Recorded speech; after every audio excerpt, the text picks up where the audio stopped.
Donc je vous passe la parole pour présenter Michel Levaux. Allez, oui, merci. Alors, eh bien, aujourd'hui, moi j'ai le très grand plaisir de vous présenter un Girondin. Je suis sûr que beaucoup le connaissent. Hein.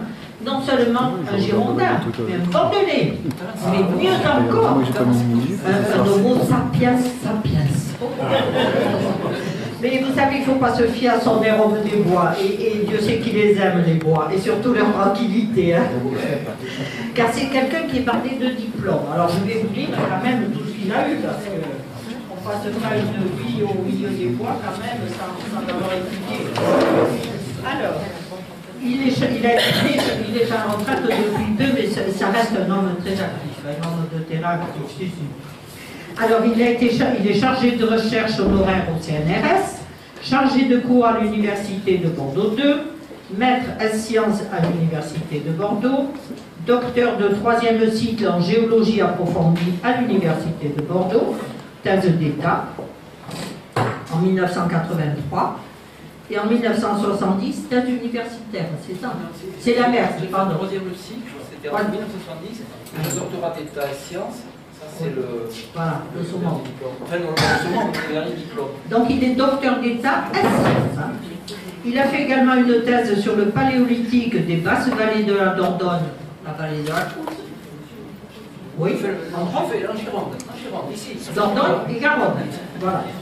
Alors, c'était des fouilles programmées et des fouilles de sauvetage en Gironde, notamment dans le secteur de Saint-Émilion, bien sûr, je sais qu'il y a de l'aliment là. Il a fait également Père-non-Père, Saint-Germain-la-Rivière. Il a été co-directeur des chantiers de fouilles de Combe-Capelle. C'est là qu'on retrouve notre vallée, c'est la riche vallée de la Coupe. Hein. Et également le haut de Combe-Capelle. Et je vous signale que tous les ans, il y a des conférences au mois d'août. Et avec le Père Petit, nous dit allons religieusement écouter tout ça, c'est très sympathique. Il fait toujours des prospections et des inventaires en Gironde et en Périgord. Voilà, activité de médiation culturelle, également, il sait très bien tailler des silex. Mais je ne sais pas s'il a mené ce qu'il fait aujourd'hui. Ah, voilà,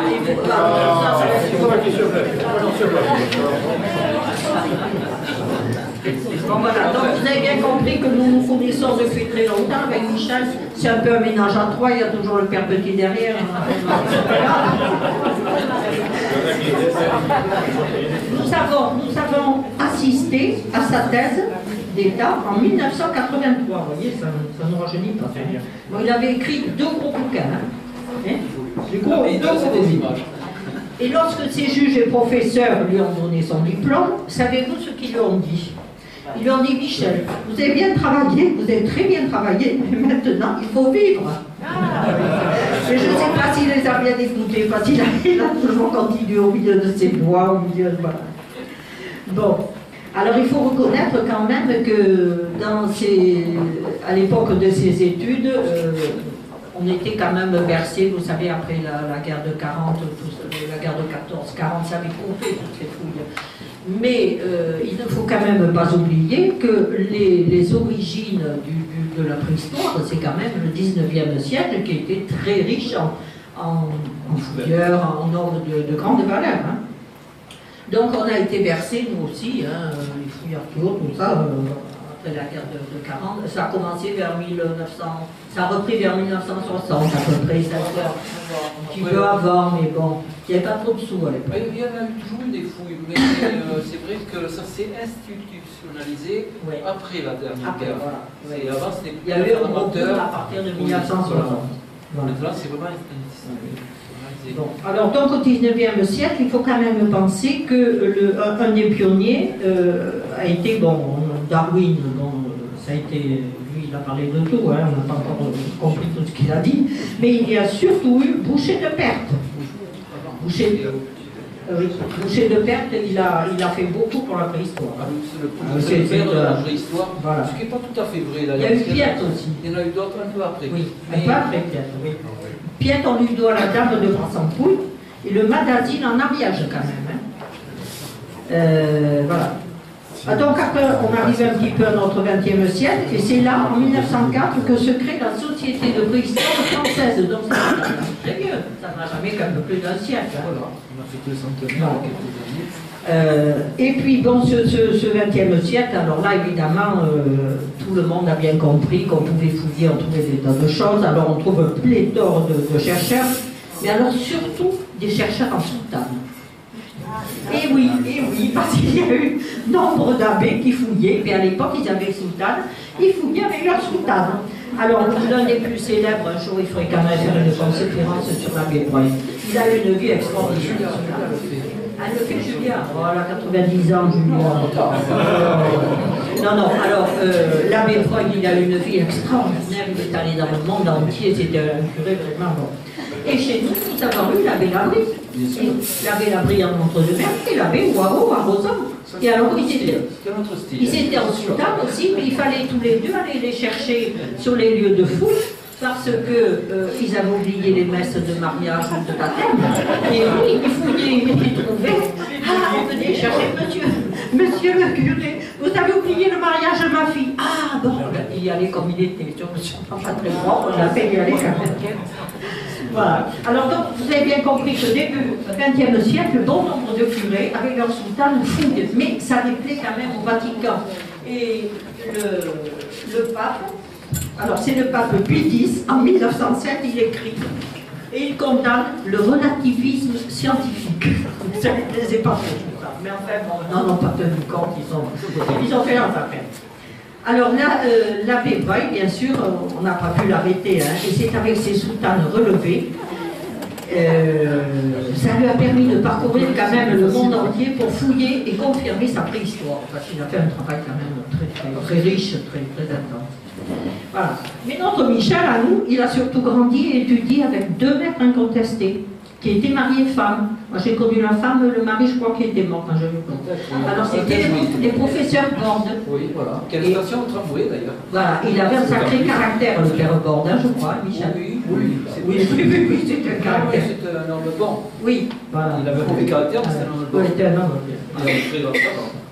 Bon, je pense que vous nous en parlerez peut-être un peu dans notre conférence, pas trop. Je pense qu'on le voit peut-être même. Voilà. Alors, il y a quelque chose de moi qui m'ennuie un petit peu, c'est que si vous restez un petit peu de temps, il faudrait nous donner quelques explications, parce qu'à l'heure actuelle, vous prenez n'importe quel bouquin, alors on vous parle de paléontologie, paléontologie humaine, anthropologie, paléohistoire, paléoethnographie, non, c'est plus bon, regardez, je ne sais pas si vous y retrouvez, vous là-dedans, ça commence à devenir... Ça devient quand même. Il y a surtout un problème actuellement, c'est celui de la médiatisation. C'est-à-dire qu'on va faire des scoops. Et la recherche, c'est une affaire de scoop maintenant. Pour avoir des moyens, il faut sortir des choses très originales. Et tous les jours, ou toutes les semaines du moins, il y a un nouveau scoop qu'on a trouvé, un os qui bouleverse l'ADN, la génétique. Et il faut un spécialiste. Il faut acheter le dernier, comme ça je peux faire un pub, la recherche, le dernier, où il y a un tas des lieux pour la paléontologie humaine et la paléoanthropologie, c'est sorti il y a quelques jours, et là on voit où on en est pour l'instant. Peut-être que dans 15 jours ça sera différent. Bon, écoutez, ça y est, il a commencé, alors je vous le laisse. Michel.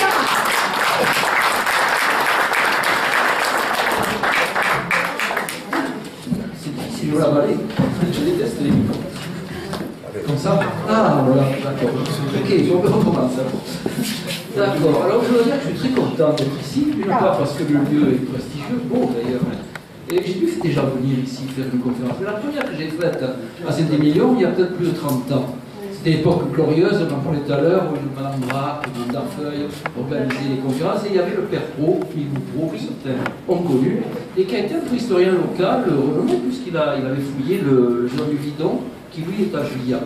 Donc j'ai connu Pro, j'ai connu tout un tas de personnalités locales, et effectivement j'aime beaucoup le terrain, parce que j'ai eu la chance, si vous voulez, en faisant le bilan, je suis retraité maintenant, c'est que ce travail de préhistorien, moi je n'ai pas voulu faire carrière, de devenir directeur de quoi que ce soit, mais ça m'a permis de voir à la fois des gens très modestes et des gens très importants, sur le terrain, hein, et ça c'est très enrichissant, parce que chacun a son message, chacun en a appris quelque chose. Et puis effectivement j'ai eu de bons maîtres, François Borde, Mme Borde.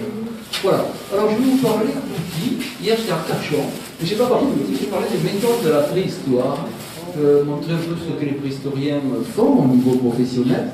Et aujourd'hui ça sera un peu plus spécifique, ça c'est plus dans ma spécialité, alors j'ai plusieurs versions, j'ai même une version en anglais, bon j'en ai choisi une, qui est, alors j'ai pas pu enlever l'image de Kudan, c'est joli, c'est un peu le japonisme mélangé à la préhistoire et à l'outillage préhistorique.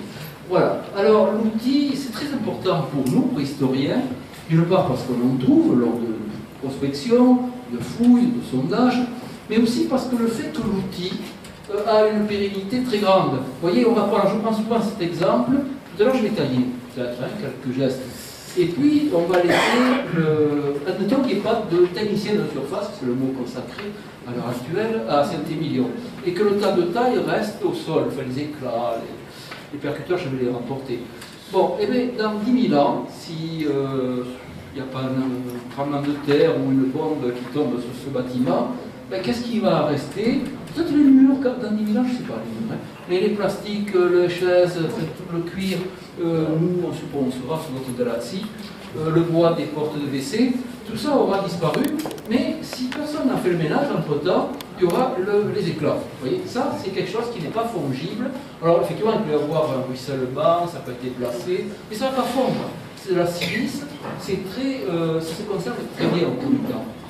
Ce qui fait que nous, préhistoriens, nous avons des vestiges lithiques, on appelle ça des vestiges lithiques, qui ont parfois, puisque maintenant on arrive à 3 millions et quelques, plus de 3 millions pour les plus vieux outils, vous voyez, en Afrique. Ça c'est nouveau aussi, parce que quand il y a quelques années on parlait de 2,7, déjà pas mal, hein, mais maintenant on parle de 3 et quelques millions d'années, 3,5, 3,7, je sais plus, pour des outillages trouvés en Afrique, et qui sont associés à des australopithècines, enfin des australopithèques.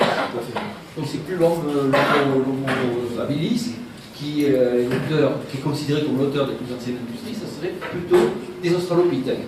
Alors ça change, et peut-être que dans 15 jours on dira le contraire, on va peut-être trouver un Homo habilis avec chose de plus ancienne. Bon, ça, moi, c'est le business. Hein. On trouve des choses, chacun les interprète, essaie de dater.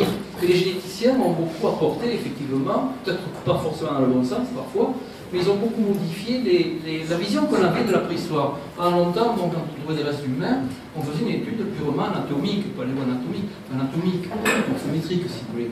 Maintenant, on fait la génétique, l'ADN. Alors on a appris que Mme Cro-Magnon a vu fait des ganimètres avec M. Landertal, ou le contraire. Alors on nous a d'abord dit que c'était pas vrai, qu'on n'avait pas d'ADN de Landertal, mais depuis quelque temps, le même laboratoire, et le même directeur laboratoire, a fait d'autres analyses plus fiables, et il dit, oh là, il y a eu des contacts. Voilà.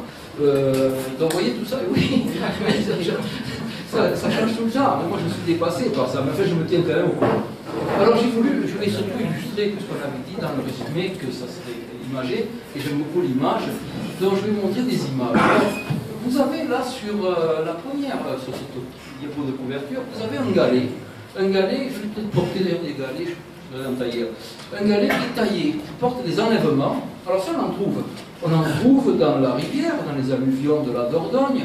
On en trouve, j'ai fouillé pas mal dans le secteur, hein, et on en trouve aussi dans les terrasses de la Garonne. Mais les plus vieux connus sont connus en Afrique. Là, peut-être pas très vieux, je ne sais pas où il a été trouvé. Alors, ce qu'il y a là, on voit ces enlèvements à partir de ce bloc de grès, c'est du grès. Alors ça, c'est le problème de l'œuf et de la poule. Est-ce que c'est la poule qui a donné l'œuf, qui a fait l'œuf, ou est-ce que c'est l'œuf qui a donné la poule? Ça, c'est un problème qu'on n'a jamais résolu. Et là, c'est un peu pareil, parce que cet objet a produit, c'est-à-dire l'homme préhistorique a extrait des éclats coupants à partir de ce bloc. Alors, qu'est-ce que c'est l'outil? Est-ce que c'est le bloc taillé, ou est-ce que ce sont les éclats coupants? Est-ce que le bloc est producteur d'éclats coupants, d'outils, autrement dit, ou est-ce que c'est le bloc lui-même qui est l'outil? Vous voyez, on peut hésiter, hein, on peut se poser la question.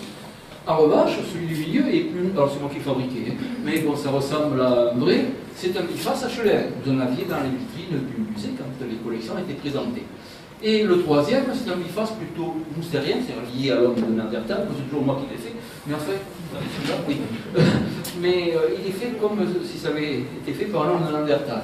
Et alors quelque chose qui va vous surprendre aussi, c'est que cet objet en silex, je l'ai fini, je l'ai façonné avec un percuteur en bois de cervidé. Donc on peut tailler le silex avec du bois d'arbre, c'est dur, du buis, ou avec du bois de cervidé, ou de l'os parfois. Voilà, alors ça paraît curieux parce que la silice est très dure, ça fait 7 de dureté à l'échelle de Mohs, et là avec ce percuteur j'ai pu faire cet objet. Alors cet objet est symétrique. Alors actuellement, il y a des études sur la symétrie. On a dit, bon, c'est déjà un peu une œuvre d'art. Je l'ai fait, il y en a la plus jolie, ils sont authentiques, ceux-là. Mais c'est symétrique, ça attire l'œil.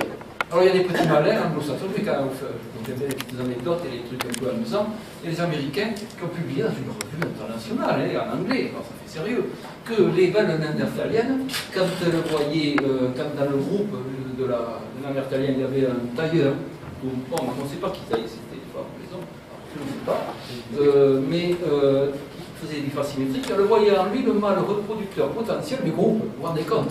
C'est ça qu'il faut être américain pour alors ça a attiré beaucoup de discussions, mais ça a stimulé un certain débat, vous voyez. Alors c'est vrai que la symétrie peut être attirante, de en faire un instrument de séduction. Bon, moi je me vante d'avoir taillé des centaines de choses symétriques dans mon existence, mais c'était pour d'autres raisons. C'est différent, ça expliqué. Voilà, c'est partie de plaisanterie habituelle, je l'ai fait hier aussi. Mais ça a été publié. Vous voyez comme quoi, parfois dans les rues en anglais, il y a des choses un peu bizarres, au point de vue scientifique. Comment ça peut manquer de ça quand même. Suivant, s'il vous plaît. Alors, je ne parlerai pas d'évolution, parce que là, je m'y perdrai, on y passerait la soirée, puis je ne suis pas au courant, même si je suis en train de lire le bulletin de la recherche, du détail des dernières découvertes. Mais pour nous, c'est important de savoir qui a fait quoi. Vous voyez, qu'est-ce qu'a fait Néandertal, qu'est-ce qu'a fait Homo habilis, qu'est-ce qu'a fait Australopithecus, puis il y a des nouveaux, là, on allait dire, il y a tout un tas de nouveaux qui sont arrivés, l'homme de Denisova, bon, je ne vais pas rentrer dans le détail, je trouverai ça dans le bulletin de la recherche. Et puis l'Homo sapiens sapiens. Alors l'homme moderne, il a des origines très lointaines, mais nous sommes tous des Homo sapiens sapiens, des hommes de Cro-Magnon en quelque sorte. Vous savez, l'homme de Cro-Magnon, il n'était pas tellement éloigné de nous, anatomiquement. Et du point de vue du psychisme, des possibilités cognitives, il était aussi très proche de nous. Alors je dis souvent, pour rigoler, il y en a d'autres qui le diront à moi, si on prend l'homme de Cro-Magnon, on le nettoie bien, on l'habille, on lui donne la barbe et tout, puis on le met dans le train qui va rentrer sur Bordeaux, ou Bordeaux, personne ne va trop le remarquer. Il passera à peu près inaperçu, si ce tait. Par contre, si on est Néandertal, ça va déjà peu choquer.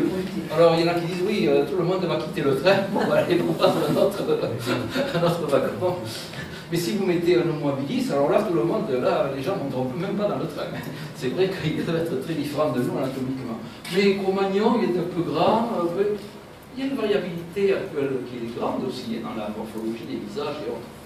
Donc il ne faut pas dramatiser. C'est des hommes qui enterraient les morts, des hommes de Cro-Magnon, des hommes qui avaient, comment dire, des préoccupations symboliques. Ils faisaient de l'art pariétal, de l'art mobile, enfin on parlera de tout ça plus tard.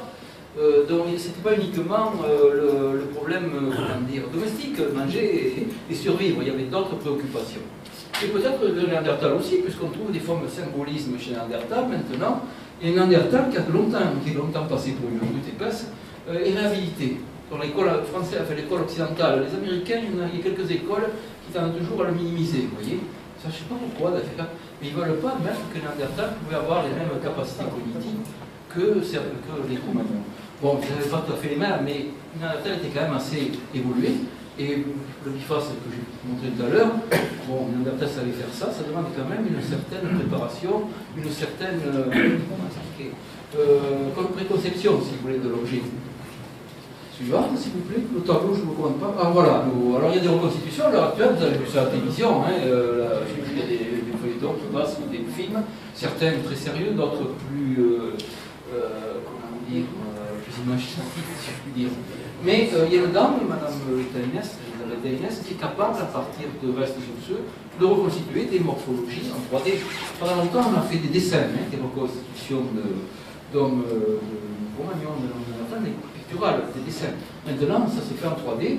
Et si certains d'entre vous ont visité l'ASCO, l'exposition qu'il y avait eu à Bordeaux il y a 2 ans, il y avait ces reconstitutions qui étaient parfois même assez surprenantes, vous voyez, de réalisme. Chaque fois que je vais au musée des Aisies, il y a un petit Néandertal là, qui est assis, je le passe à côté, mais à chaque fois je sursaute parce qu'il me surprend, vous voyez, il fait très vivant, c'est un bébé, ça surprend, c'est tellement réaliste. Bon, alors voilà, vous avez des individus qui sont à peu près abordables et fréquentables, et puis il y en a d'autres, bon, peut-être qu'on n'aimerait pas les croiser le soir dans les petites rues étroites de la cité, ça c'est sûr. Suivant.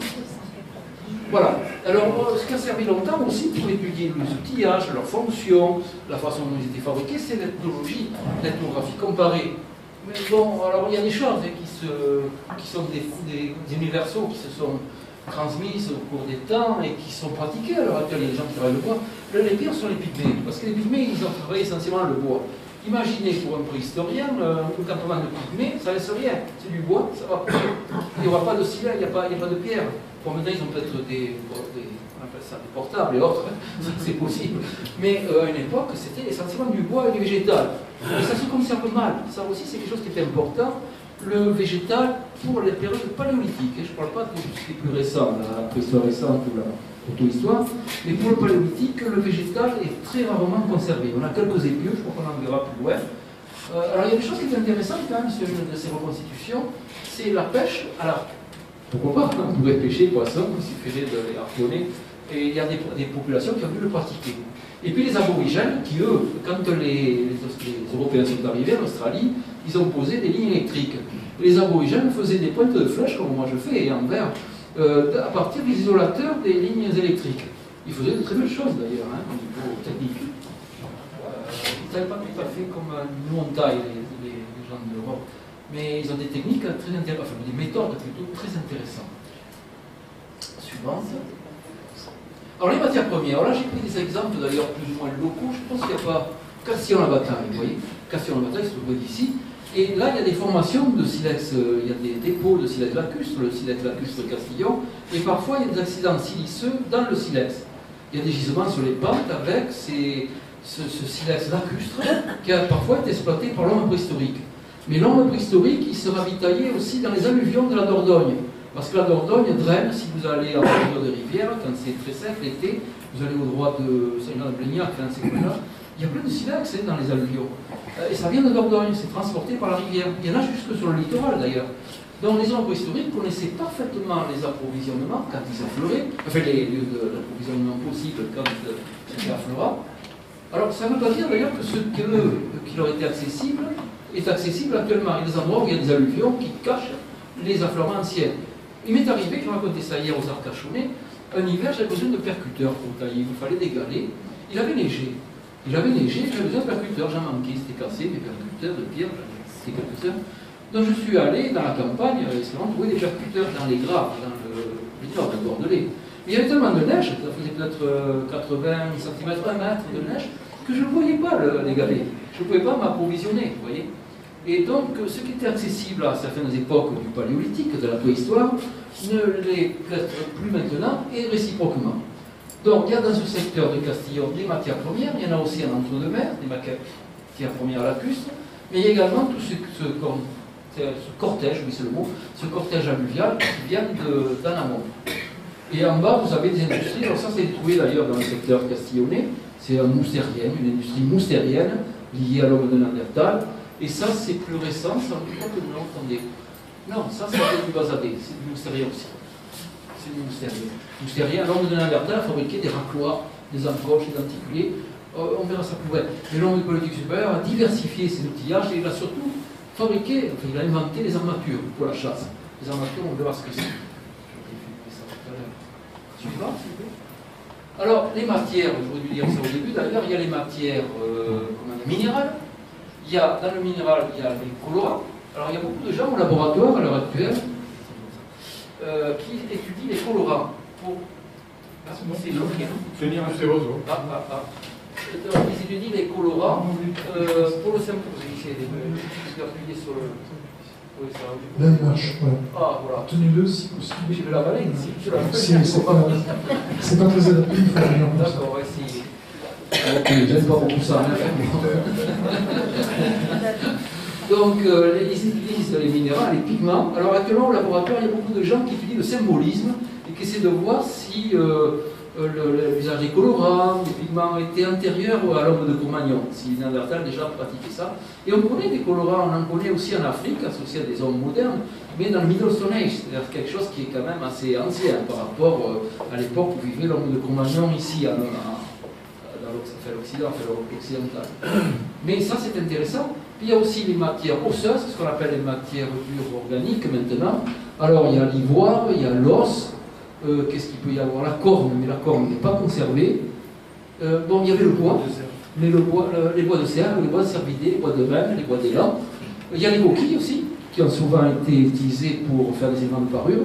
Alors, dites-vous une chose, c'est qu'à l'époque de Cro-Magnon, par exemple, ici, l'homme de Fongaba, si vous peut aller au sud, pas Fongaba, du Magdalénien, pour aller chercher coquilles marines, il fallait faire 40 km de plus à certains endroits.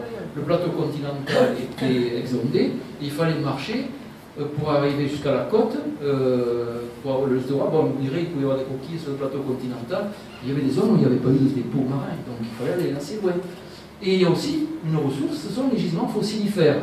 Alors il n'y en a pas beaucoup ici, 7 millions, mais il y en a beaucoup sur Socasse, Léognan, il y a des réserves, il y a une réserve géologique d'ailleurs, où les hommes préhistoriques sont allés s'approvisionner en coquillages fossiles du Miocène, c'est-à-dire des coquillages qui ont des 20 millions d'années, et ils ont fait des éléments de parure, des éléments de collier en cyprès, c'est le coris, c'est utilisé dans certaines populations africaines. Et c'est assimilé à un sexe féminin. Alors il y a peut-être une symbolique, parce qu'ils ont aussi fait des choses à connotation sexuelle, dans l'orientation, dans plein de choses. Et c'est peut-être pour ça que certaines populations utilisent ces coquillages. Et puis quelque chose qui est très joli ici, là, c'est une plaquette d'os. Je la montre parce qu'il y a. Ça vient de Fontarneau, c'est du côté de Lulasson, hein. C'est la Bellaurie d'ailleurs, Marie-Claude Petit tout à l'heure, qui a fouillé. Et alors il y a quelque chose qui est intéressant, c'est ces petits objets sur le côté. Certains pourraient les interpréter comme des éléments végétaux, ce qui est très rare dans l'art paléolithique. On trouve rarement des figurations de végétaux. C'est assez curieux d'ailleurs, parce que le végétal, il y en a partout. Il y a, dans les églises, vous avez du végétal partout. Vous prenez les portraits des présidents de la République, les photos, il y a toujours du végétal. Il y a un bouquet ou un arbre, ou des reliures avec du végétal. De Gaulle, il avait toute ses feuilles de chêne et autres sur son uniforme. Vous voyez, il y a toujours du végétal. Ça serait bien bizarre que les hommes préhistoriques n'aient pas du tout figuré le végétal. De toute façon, ils l'ont consommé. Bon, là, on ne parle pas des outils, mais c'est la vie quand même. L'outil lié à la vie et aux activités. Et depuis peu, bon, on le savait, mais on s'est aperçu que dans la poème alimentaire des hommes de Néandertal, il y a une part de végétal qui représenterait 10% sur certains restes qui ont été analysés. Alors qu'on pensait jusqu'à maintenant qu'il était plutôt carnien, une nourriture carnée, dominante. On ne peut pas manger que de la viande, de toute façon, c'est pas très bon pour la santé. Voilà. Bon, alors là-haut, c'est très joli, c'est du jaspe, le biface. Et ce jaspe qui vient de la Vienne, c'est un traceur. On sait qu'il n'y en a que là. Et quand on en trouve, si on en trouve dans les Landes, par exemple, on va dire, ben, ils sont allés dans la Vienne, ils ont récupéré des morceaux de jaspe, ils sont soit taillés dans les Landes, soit taillés sur place, sur le gîte, dans la Vienne, mais ils ont utilisé cette matière éloignée. Et ce qui nous intéresse à l'heure actuelle, on le verra plus loin, ce sont ces transports de matières premières pour voir les échanges et définir des territoires d'approvisionnement, vous voyez, en matières premières. C'est l'économie, en fait, on fait l'étude de l'économie préhistorique. Pendant longtemps, on s'est surtout intéressé à la forme des outils, dater les outils, voir à quel type humain ils étaient associés. Maintenant, on s'intéresse beaucoup plus à des phénomènes dynamiques d'échange, de déplacement, de ravivage d'outils, puis tout ce qui est fonction, on en parlera plus loin, l'amanchement, enfin, un tas de choses. Suivant, s'il vous plaît. Voilà les matières. Alors, je vais montrer que quelques-unes. Hein. Il y a des silex, là, ce sont les matières que j'ai taillées. Il y a du silex du bergeracois au milieu, qui est caractéristique par ses zonations. Au départ, il est brun, mais quand il s'altère, ça donne ces zonations qui sont caractéristiques du bergeracois. Vous avez des silex autres. Alors, parfois, ils ont le cortex, la partie qui n'est pas calcaire, elle est siliceuse en fait, mais la partie externe, la gangue, qui est roulée, donc ça a été transporté par la rivière. Donc, si ça a été transporté par la rivière, ce n'était pas sur place, ça vient de l'amont. Si en revanche on trouve des cortex rugueux, c'est qu'ils sont allés les chercher dans des affleurements rocheux ou dans des argiles, vous voyez. Et puis en bas, je ne vais pas détailler tout, mais en bas vous avez de l'obsidienne. L'obsidienne, c'est un verre volcanique qui coupe énormément. Aux États-Unis, il y a même eu des opérations chirurgicales faites avec des pistouris en obsidienne. Et alors, moi j'essaie de me raser, moi, du silex, ça fait mal, ça marche pas bien. J'avais pas à l'époque. Mais avec l'obsidienne, ça va pouvoir être possible. Hein, bon savoir, le silex, ça coupe pas, ça rase pas vraiment, ça peut couper. Mais l'obsidienne, c'est redoutable. Suivant. Alors voilà des gîtes de matières premières. Ici, on voit des coulées de limon, avec des coulées d'olifiction, avec des blocs de silex en bergeracois. Là, on voit du rocher avec des blocs de silex inclus dans la matière rocheuse. Et en bas, on voit un gros plan sur un morceau de silex, et puis un amas. Alors ça, c'est peut-être une diapo que j'ai emprunté, mais si ça se trouve, ça a été monté. Ça, c'est peut-être quelqu'un qui a fait une exposition pour montrer Mais on trouve parfois des ateliers de taille où il y a autant de silex que ça, très dense, vous voyez.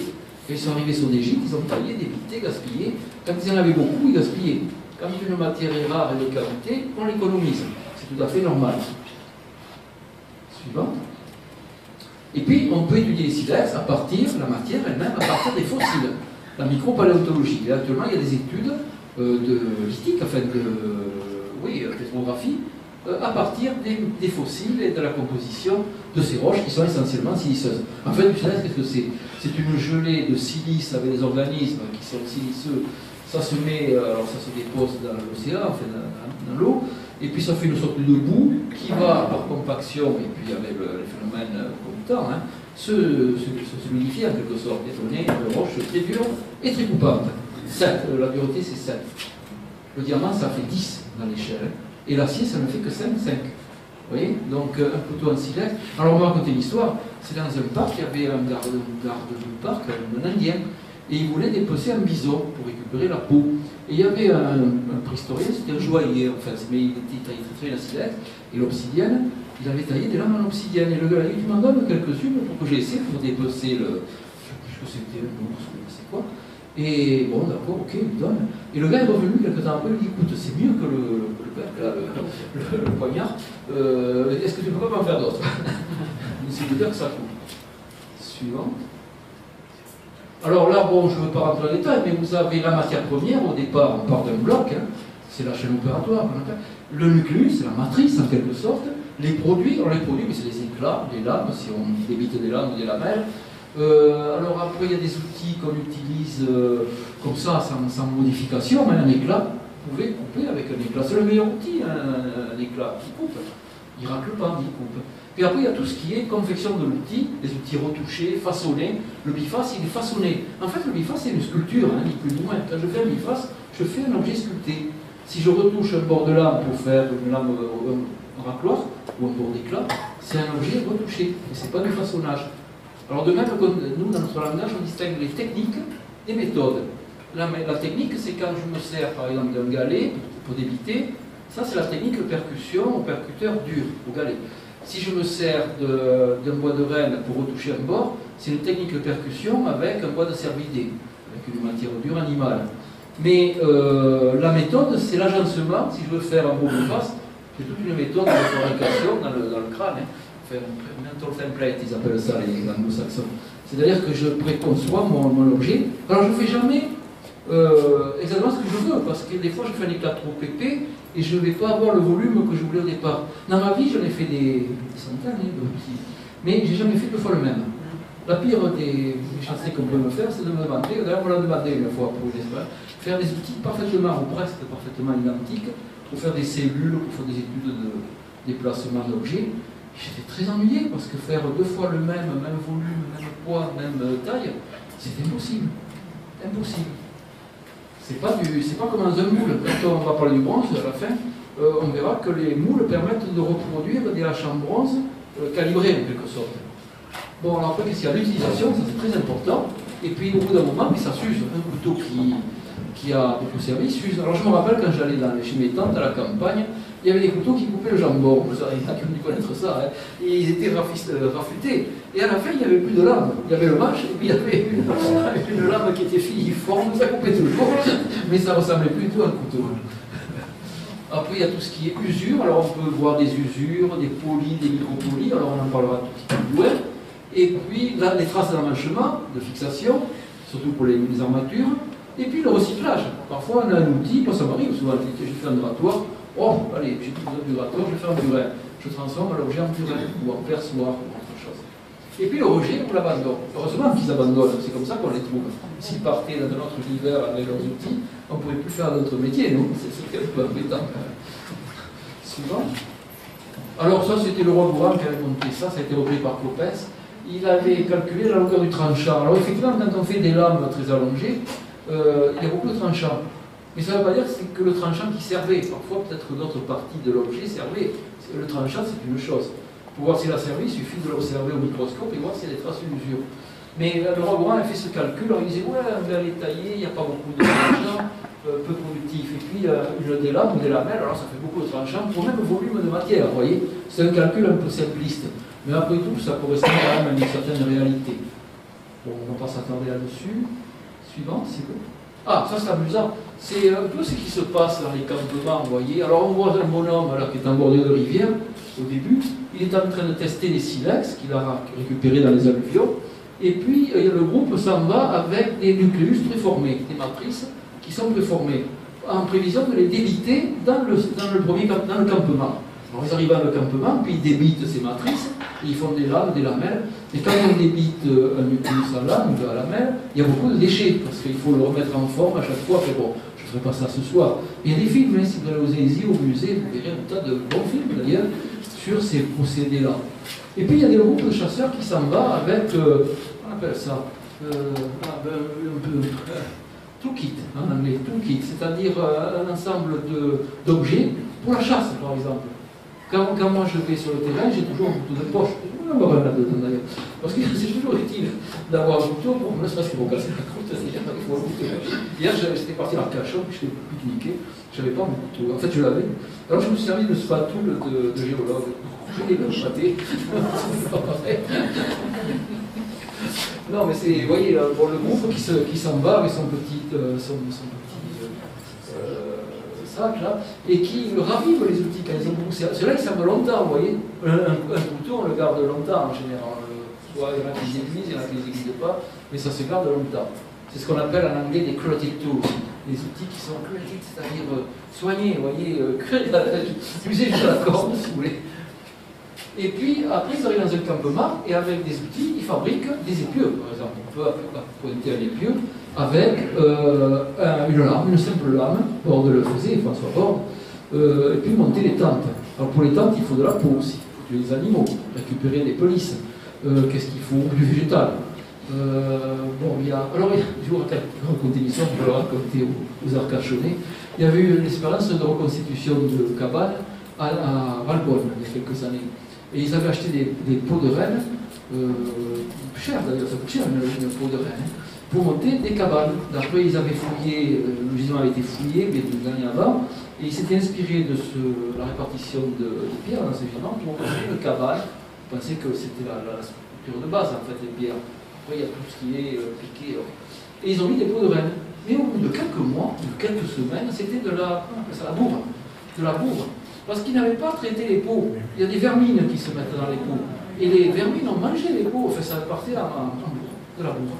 Alors, l'expérience a été en partie réussie, mais en partie ratée. Il aurait fallu fumer les peaux, ou faire du feu, pour tuer cette vermine, et peut-être garder la cabane plus longtemps. Suivant. Alors là, on a un abri. Alors, il y a des abris ici dans la région Saint-Émilion. Il y avait Fongaba, qui était dans la cité, pratiquement. Moi, je me rappelle, quand Fongaba a été trouvé, et ils avaient trouvé des... Alors c'était chez un colonel. Oui, mais c'est un colonel, c'est pas très commodé. Et on est arrivé chez lui, on a dit, bon, il faut qu'on intervienne. Voilà, le préfet avait donné l'autorisation et tout, et c'était presque une occupation forcée. Hein. Et parce qu'il s'était abîmé, il y avait des restes de bison qui allaient être cassés. Un killing site, c'est-à-dire un endroit où on avait tué les animaux, peut-être qui traversaient la rivière et à la guerre. Et donc, il y avait plein de restes de bison, je me rappelle. Et il y avait des outils. Donc nous avons fouillé, et c'était comme ça, il y avait un abri, c'est l'abri de Fongaba. Alors il a été fouillé par des vieux Saint-Émilionnais, alors on ne rappelle plus le nom maintenant. Et il y avait un capitaine fourreur qui avait fouillé au-dessus. Et ce pauvre capitaine, je crois qu'il est mort à la guerre de 14, comme beaucoup d'officiers, et il a laissé des carnets. Il avait fait une publication, enfin il avait des notes, une publication, il relatait tout ce qu'il avait trouvé. Mais en fait c'était très compliqué, Fongaba, il y avait 2 gisements. Maintenant il n'y a plus rien, hein, c'est curé. Donc celui d'en reste, c'est dans les vignes mélangées à cette labourée. Donc il y avait ce grand abri, et tout le long, après, il y a des abris. Il y en a le long de toute cette falaise, on en a trouvé. J'avais la chance à une époque d'avoir, il y avait une entreprise qui s'appelait Gracia, qui faisait la restauration des monuments, et j'avais un de mes bons amis, M. Terraza, qui est décédé maintenant, qui, entre midi et 2 heures, au lieu d'aller taper le carton avec ses copains, il allait prospecter. Et il trouvait plein de gisements. Et moi, je commençais à faire de la recherche, et donc nous étions devenus amis, et nous avons exploité ces gisements, fait des sondages le long de ces falaises, avec l'autorisation, bien sûr, et j'ai fait une partie de ma thèse à partir de ces gisements. Et là, à la fin, qu'est-ce qu'on voit? On voit des chasseurs avec des projectiles. quand un chasseur se déplace, il a des balles en général pour armer son fusil. Mais là, ce sont des chasseurs qui ont des saguets ou des flèches, et on voit les silex qui servent à, comment dire, rendre les flèches actives. Suivant. Il y en a qui a cassé sa flèche, d'ailleurs, c'est le pauvre, il a pas. Alors là, ce sont des études d'approvisionnement, voir d'où viennent les différentes matières, et on peut faire des reconstitutions de paysages en localisant l'Égypte, on peut faire tout un tas de choses. Surtout à l'informatique maintenant, et avec le dessin, le PAO et autres, on peut faire beaucoup de choses. Suivante. Alors les remontages, alors ça paraît déjà là, quelqu'un qui taille, il est fou, bon, il taille, c'est un truc ludique, mais ça a quand même une importance. Moi, le fait de tailler, ça m'a permis de comprendre certaines choses. Déjà, ça me permet d'expliquer, quand je faisais les cours, j'ai continué, je faisais encore des cours cette année, d'expliquer comment je faisais bien en une fois ou deux pour leur. Alors, quand je les retrouve 25 ans après, là, je suis très content. Mais oh, vous vous rappelez, j'en ai vu, oui, peut-être, mais il me dit, vous taillez pendant les cours, vous êtes venu avec les silex, ils s'en rappellent ça 25 ans après. Ça fait plaisir, quand même, faut le dire. Et donc, il y en a qui débutent les silex, mais il y en a qui les remontent, c'est-à-dire qu'ils partent des silex dans un gisement, et ils font pas des recollages, mais ils remontent le nucléus quand tout est resté sur place. Parce qu'il peut y avoir des manques. Imaginez qu'un bonhomme préhistorique débite un nucléus, il va peut-être emporter ailleurs quelques belles lames et faire des outils qui vont se balader, qui vont servir d'outils ou autres, dont il va manquer certaines fractions. Mais ces remontants, alors pendant longtemps, c'est les Belges qui ont commencé. Enfin non, c'est un Girondin qui a commencé. C'était Dallot, le Dallot qui avait fouillé par un père. Et si vous allez aux Aquitaines, vous verrez les remontages de Dallot. Dallot avait remarqué qu'il y avait des silex qui ressemblaient, il avait fait des remontages. C'était vraiment un pionnier. Il avait fait le premier carroyage de fouilles au plafond de la grotte de Père-en-Père. Il tenait des carnets. C'était vraiment un précurseur pour l'époque. Bon, il a fait des erreurs en fouille, des fois c'est arrivé, mais c'était quand même un précurseur. Donc les remontages, c'est intéressant parce que ça permet de reconnaître les méthodes de débitage et ça permet aussi de voir s'il y a des déplacements au niveau du gisement. On peut imaginer deux types qui taillent, par exemple, moi, puis un compère, et il y en a un qui va tailler dans un coin, l'autre va tailler dans l'autre coin. On peut se passer, moi je peux le faire des lames et puis lui donner, et lui il faut retoucher les lames, donc on va voir ce déplacement. Au musée Aquitaine, il y a un abri, je ne sais pas si vous l'avez vu, ou un abri sous roche constitué, et puis il y a un tas de tailles au sol. Et je l'ai fait avec le conservateur de l'époque. Alors lui il faisait ses plans, moi je faisais des lames, des lamelles. Il a fait des pseudo-feux, on avait reconstitué un sol, si vous voulez. Et ça reste toujours d'ailleurs, il est toujours présenté. Suivante. Bon, alors vous voyez, les gens de Paris, notamment l'équipe de Laurent Bouvard, ont fait beaucoup de travaux sur les unités, définir des structures sociales en quelque sorte. Alors on verra peut-être plus loin, mais il y en a une, ils ont montré qu'au milieu, sous la tente, au milieu, il y avait le tailleur maître. Le gars qui taillait très très bien, vraiment le très fort, il était grand de l'âme. Et puis en périphérie, il y avait une taille un peu plus maladroite. Et puis en périphérie, oui, il y avait une taille encore plus maladroite, les apprentis. Il y avait des apprentis, il y avait des gamins qui devaient s'amuser ou qui apprenaient et qui taillotaient, comme faisait papa, ils regardaient. Moi j'ai appris à bord de mon patron, il me montrait, des fois il m'appelait ou j'entendais tailler, je m'approchais. Je faisais très attention parce qu'il avait un caractère, il était très, très gentil, mais il avait un caractère un peu dur. Et il ne fallait pas l'interrompre s'il réussissait, ça allait, mais s'il se tapait sur les doigts, enfin ça ne lui arrivait pas, mais en fait s'il ratait, il ne fallait pas l'embêter à ce moment-là. Alors je regardais, en fait j'apprenais en le voyant faire. Puis de temps en temps il m'expliquait, une botte, comme on appelle en escrime, un truc comme ça, faites comme ça, vous allez. Mais j'ai surtout appris en regardant, vous voyez, l'apprentissage visuel est très important. Donc là, il y avait les maladroits, et puis à l'extérieur, il y a des tâches où il y a des débitages très élaborés, des maîtres, vous voyez, qui étaient en périphérie de la tente. Alors ça a été fait par une équipe parisienne. Bon, on peut critiquer, c'est peut-être en partie, mais c'est quand même très intéressant au point de vue de l'organisation du groupe. Suivante. Alors voilà ces remontages, là des tioles où on a des lames magnifiques qui font plus de 30 cm et qui ont été remontées sur le nucléus. Alors une lame, c'est un éclat allongé, c'est très difficile à faire. Moi je ne suis pas très capable de faire de très grandes lames. Pour avoir très bonne matière première, des gros morceaux de silex, bonne qualité. Puis il faut surtout savoir préparer le nucléus, le rafistoler quand on fait une bêtise, savoir retomber sur ses pieds. Suivante.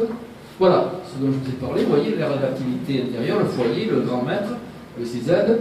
Et puis l'aire de repos, il fallait bien se reposer de temps en temps. Quand on se coupait, il fallait laisser soigner. Et puis l'atelier extérieur. Oui, on dit souvent, vous devez vous taper sur les doigts, vous devez vous faire mal, tout ceci, tout cela. Il faut faire attention aux yeux. Mais moi, je ne risque rien. Si je taille tout à l'heure, c'est vous qui allez risquer, parce que ce sera en face et les éclats vont partir de l'autre côté. Alors, une fois, je me suis planté un éclat dans la cuisse. Ça j'avais un peu peur.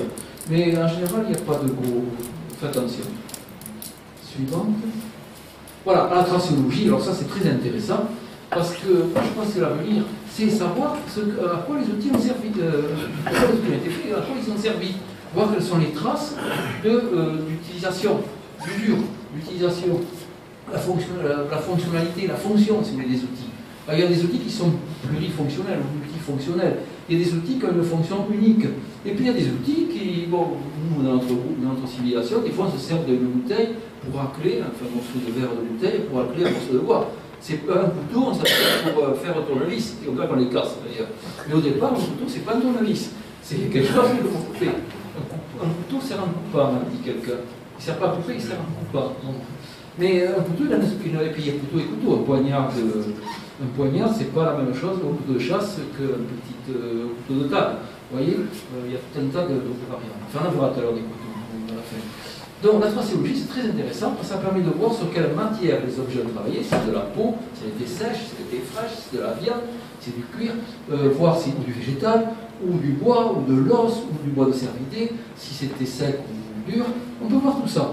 Alors ce qu'on fait nous souvent, c'est... Déjà, il y a plein d'étudiants qui me disent « Oh, vous ne pourriez pas fabriquer des lames ou des lamelles parce que je fais des expériences pour ceci, pour cela. » Et encore là, il y en a une qui m'a demandé, je ne l'ai pas répondu, on va faire un écrit parce que quelqu'un me l'avait adressé. Elle va faire des trous dans des coquillages. Et alors elle cherche un outil qui sera adapté, elle a essayé, ça ne marche pas. Bon, alors je lui ai dit, bah, écoutez, venez, on va voir, essayer de fabriquer un outil qui pourrait permettre de faire ça. Non, ce n'est pas des coquillages, c'est dans les dents qu'elle veut les faire. C'est dur, une dent. Bon, alors des fois on leur fabrique des outils, ils les utilisent. Mais des fois ce qu'on fait aussi, quand ils apprennent à reconnaître les traces d'utilisation, on prend un outil, on l'utilise et on ne dit pas ce qu'on a fait. Et eux, il faut qu'ils distinguent les traces d'utilisation pour apprendre. Et après, ils examinent le matériel archéologique, ils font des distinctions. Une fois qu'ils ont bien appris à distinguer les traces d'utilisation, ils sont capables de les reconnaître sur le matériel archéologique. On a quelques étudiants qui ont fait de la tracéologie. Ce sont les Russes qui ont lancé ça au départ. Et ça c'est devenu plus habituel en France maintenant. Mais je trouve que c'est très intéressant. Parce qu'on nous a fascinés pendant des années sur la énième façon de faire le nucléus, le Valois. Bon, ok, d'accord, aussi, mais moi je préfère savoir comment les outils ont servi, s'ils ont servi. Et les outils qui n'ont pas servi. Alors, on en reparlera plus loin, mais il y a des outils qui sont purement symboliques. Il y a des outils, il faut plusieurs heures pour les faire. Marquez, là aussi, il faut se méfier. Je vais vous en raconter une autre. Mais il y a des outils, effectivement, si on les utilise, les grandes feuilles de laurier de Volgus, c'est là où elle est Mitterrand, je crois, faire le... Non, c'était à... Non, Volgus, c'est autre chose. C'était une cache de grandes feuilles de laurier. Et magnifique, le type qui a fait ça, il taillait comme un dieu. Mais si on les utilise, on les casse. Alors c'est un choix. Soit on les garde, on les monte, l'arbre de compagnon, soit on les utilise et on risque de les casser.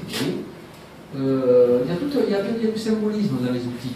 Il y a des couteaux qu'on ne sort pas trop. C'est un bel boulaïol avec manche, un os de corcolis. Ça ne sort pas, faut faire attention, ça coûte très cher. Donc il y avait peut-être des choses qui, dans le groupe, avaient une signification symbolique, étaient des chefs, ou la personne qui savait faire ça, c'était quelqu'un de très important dans le groupe. Bon, pourquoi pas, hein. On peut imaginer un tas de choses, mais on ne peut pas prouver ça. On ne peut pas le prouver. En tous les cas, la fonction, c'est quand même un domaine qui a de l'avenir, je pense, et il faut le développer. Suivante. Voilà, alors vous voyez ces traces de poli qui sont différentes suivant les matières travaillées et suivant la façon dont on travaille. Si vous raclez, c'est pas coupé, c'est pas le même geste, ça ne fait pas les mêmes traces. Bon, on passe vite, on passe en détail.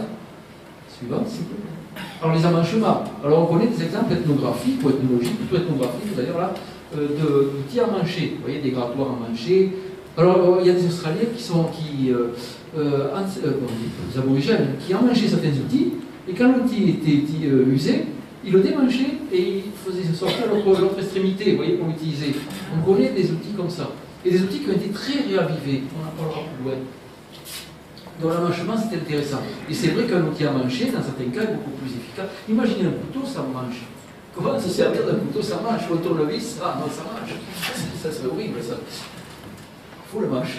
Dans certains cas. Suivant. Alors voilà, alors, il y a des gens qui ont fait étudié trace utilisation des bifaces, et vu que le biface avait servi à plusieurs actions, qu'il avait été parfois réavivé, parfois beaucoup réavivé, hein, et qu'il avait resservi après, bon, on peut faire toute l'histoire de l'outil. Vous voyez, comme un grain de sable, vous observez un grain de sable naturel, hein. Vous pouvez voir s'il a été transporté par le vent, si après il a été repris par l'eau, si après il a été retransporté par le vent. Il y a tous ces stades d'usure quand ils ne sont pas effacés les uns par les autres, et c'est très intéressant aussi. Suivant. Alors ça c'est très intéressant. Je fouillais avec un Américain, dans Claude Petit en a parlé, ce gisement de Combe-Capelle. Alors lui, pour les Américains, ils ont des tubes, hein. Ils se font des carrières, ils trouvent un truc intéressant, puis ils développent, et puis ils le vendent, vous voyez, pour se faire. C'était un peu sa spécialité. Il pensait, je te dis d'ailleurs, que les outils moustériens étaient réavivés à tel point que les formes variaient, vous voyez, par réavivage, et qu'à la fin, parti d'un racloir, le A là d'en haut, on passait d'abord par un racloir double, puis après quelque chose d'un peu pointu, pour arriver à une pointe. Alors ça démontait complètement ce que François Borde avait publié. Lui, il voyait des types qui étaient dans la tête du fabricant. Bon, je veux une pointe, je fais une pointe, je veux un racloir simple, je fais un racloir simple, je veux un racloir double, je fais un racloir double. Donc il y a eu toute une polémique. Alors on passait, ça c'était assez épique. Le matin, je me rappelle, le collègue américain se levait de bonne heure, moi aussi, et on passait le petit déjeuner à s'engueuler gentiment, parce qu'on s'aimait bien quand même, parce qu'on n'était pas d'accord sur certains points. C'était une discussion du matin. Alors il était fatigué pour toute la journée après, parce que des fois c'était un peu vif. Mais ce phénomène existe. On peut imaginer que certains outils ont une longue vie. Je pensais à ces couteaux tout à l'heure pour couper le jambon. Bon, mais ils changent de forme au cours du temps, hein, ça c'est sûr. Un pneu de voiture, il s'use. Il ne va pas avoir le même dessin à la fin. Il n'y aura plus de dessin d'ailleurs quand la voiture a beaucoup roulé. C'est comme ça. Suivante. Alors, justement, on voit ici, ça c'est important quand même, l'approche typologique, c'est-à-dire que Borde il faisait des listes typologiques, il reconnaissait les formes d'outils, avec des critères morphotechniques, et l'école qui est arrivée après, plus technologique, encore que Borde était un technologue, il taille le silex, c'est des meilleurs, il avait une approche technique aussi, hein, pas uniquement typologique et morphologique. Mais dans la conception des autres, ce sont des matrices. En fait, ce qu'ils disent, c'est que l'impriserie qui ne cherchait pas à faire un grattoir comme ça, épais, il faisait des petits nucléus pour obtenir des lamelles.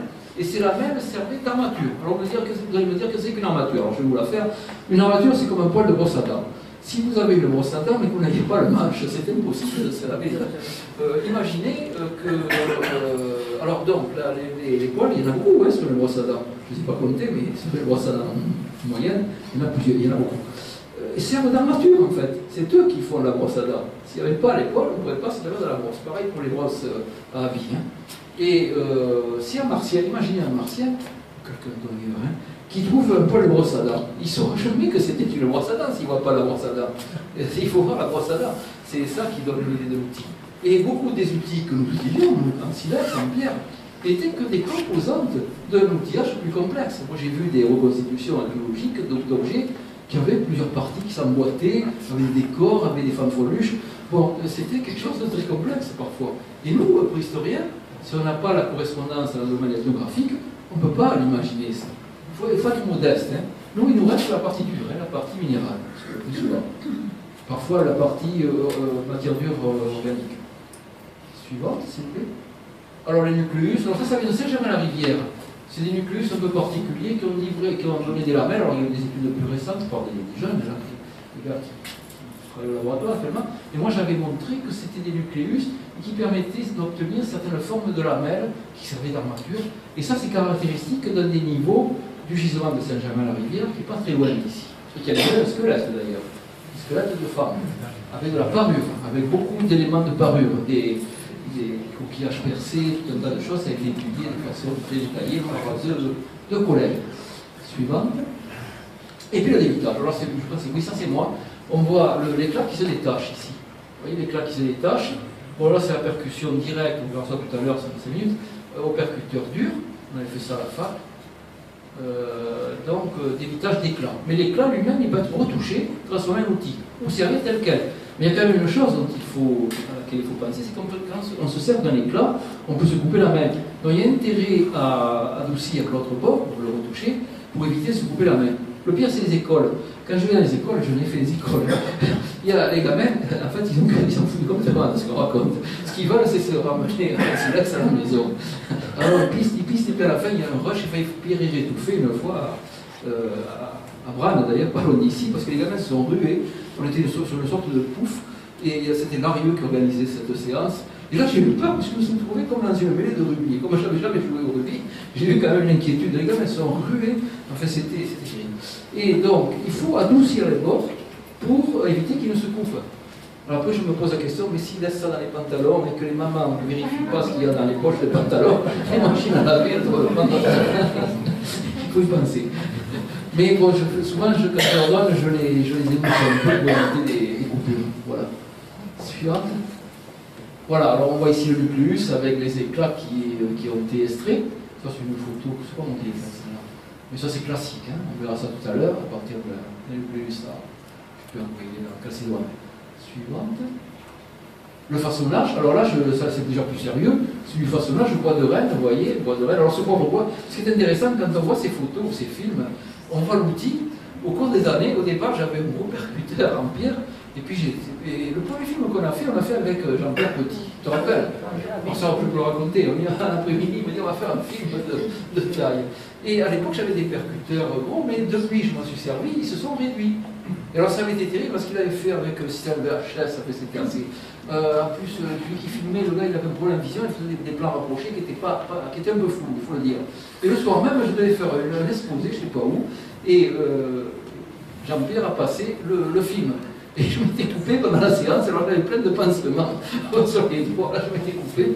Mais c'était la première fois qu'on a fait ce truc-là. Et tu l'as toujours rigolé aussi. Voilà, ça c'est historique. Voilà, alors là on voit le façonnage du biface. Vous voyez, il est presque terminé à la fin. Et je l'ai fait. Au départ, j'ai fait un gros éclat.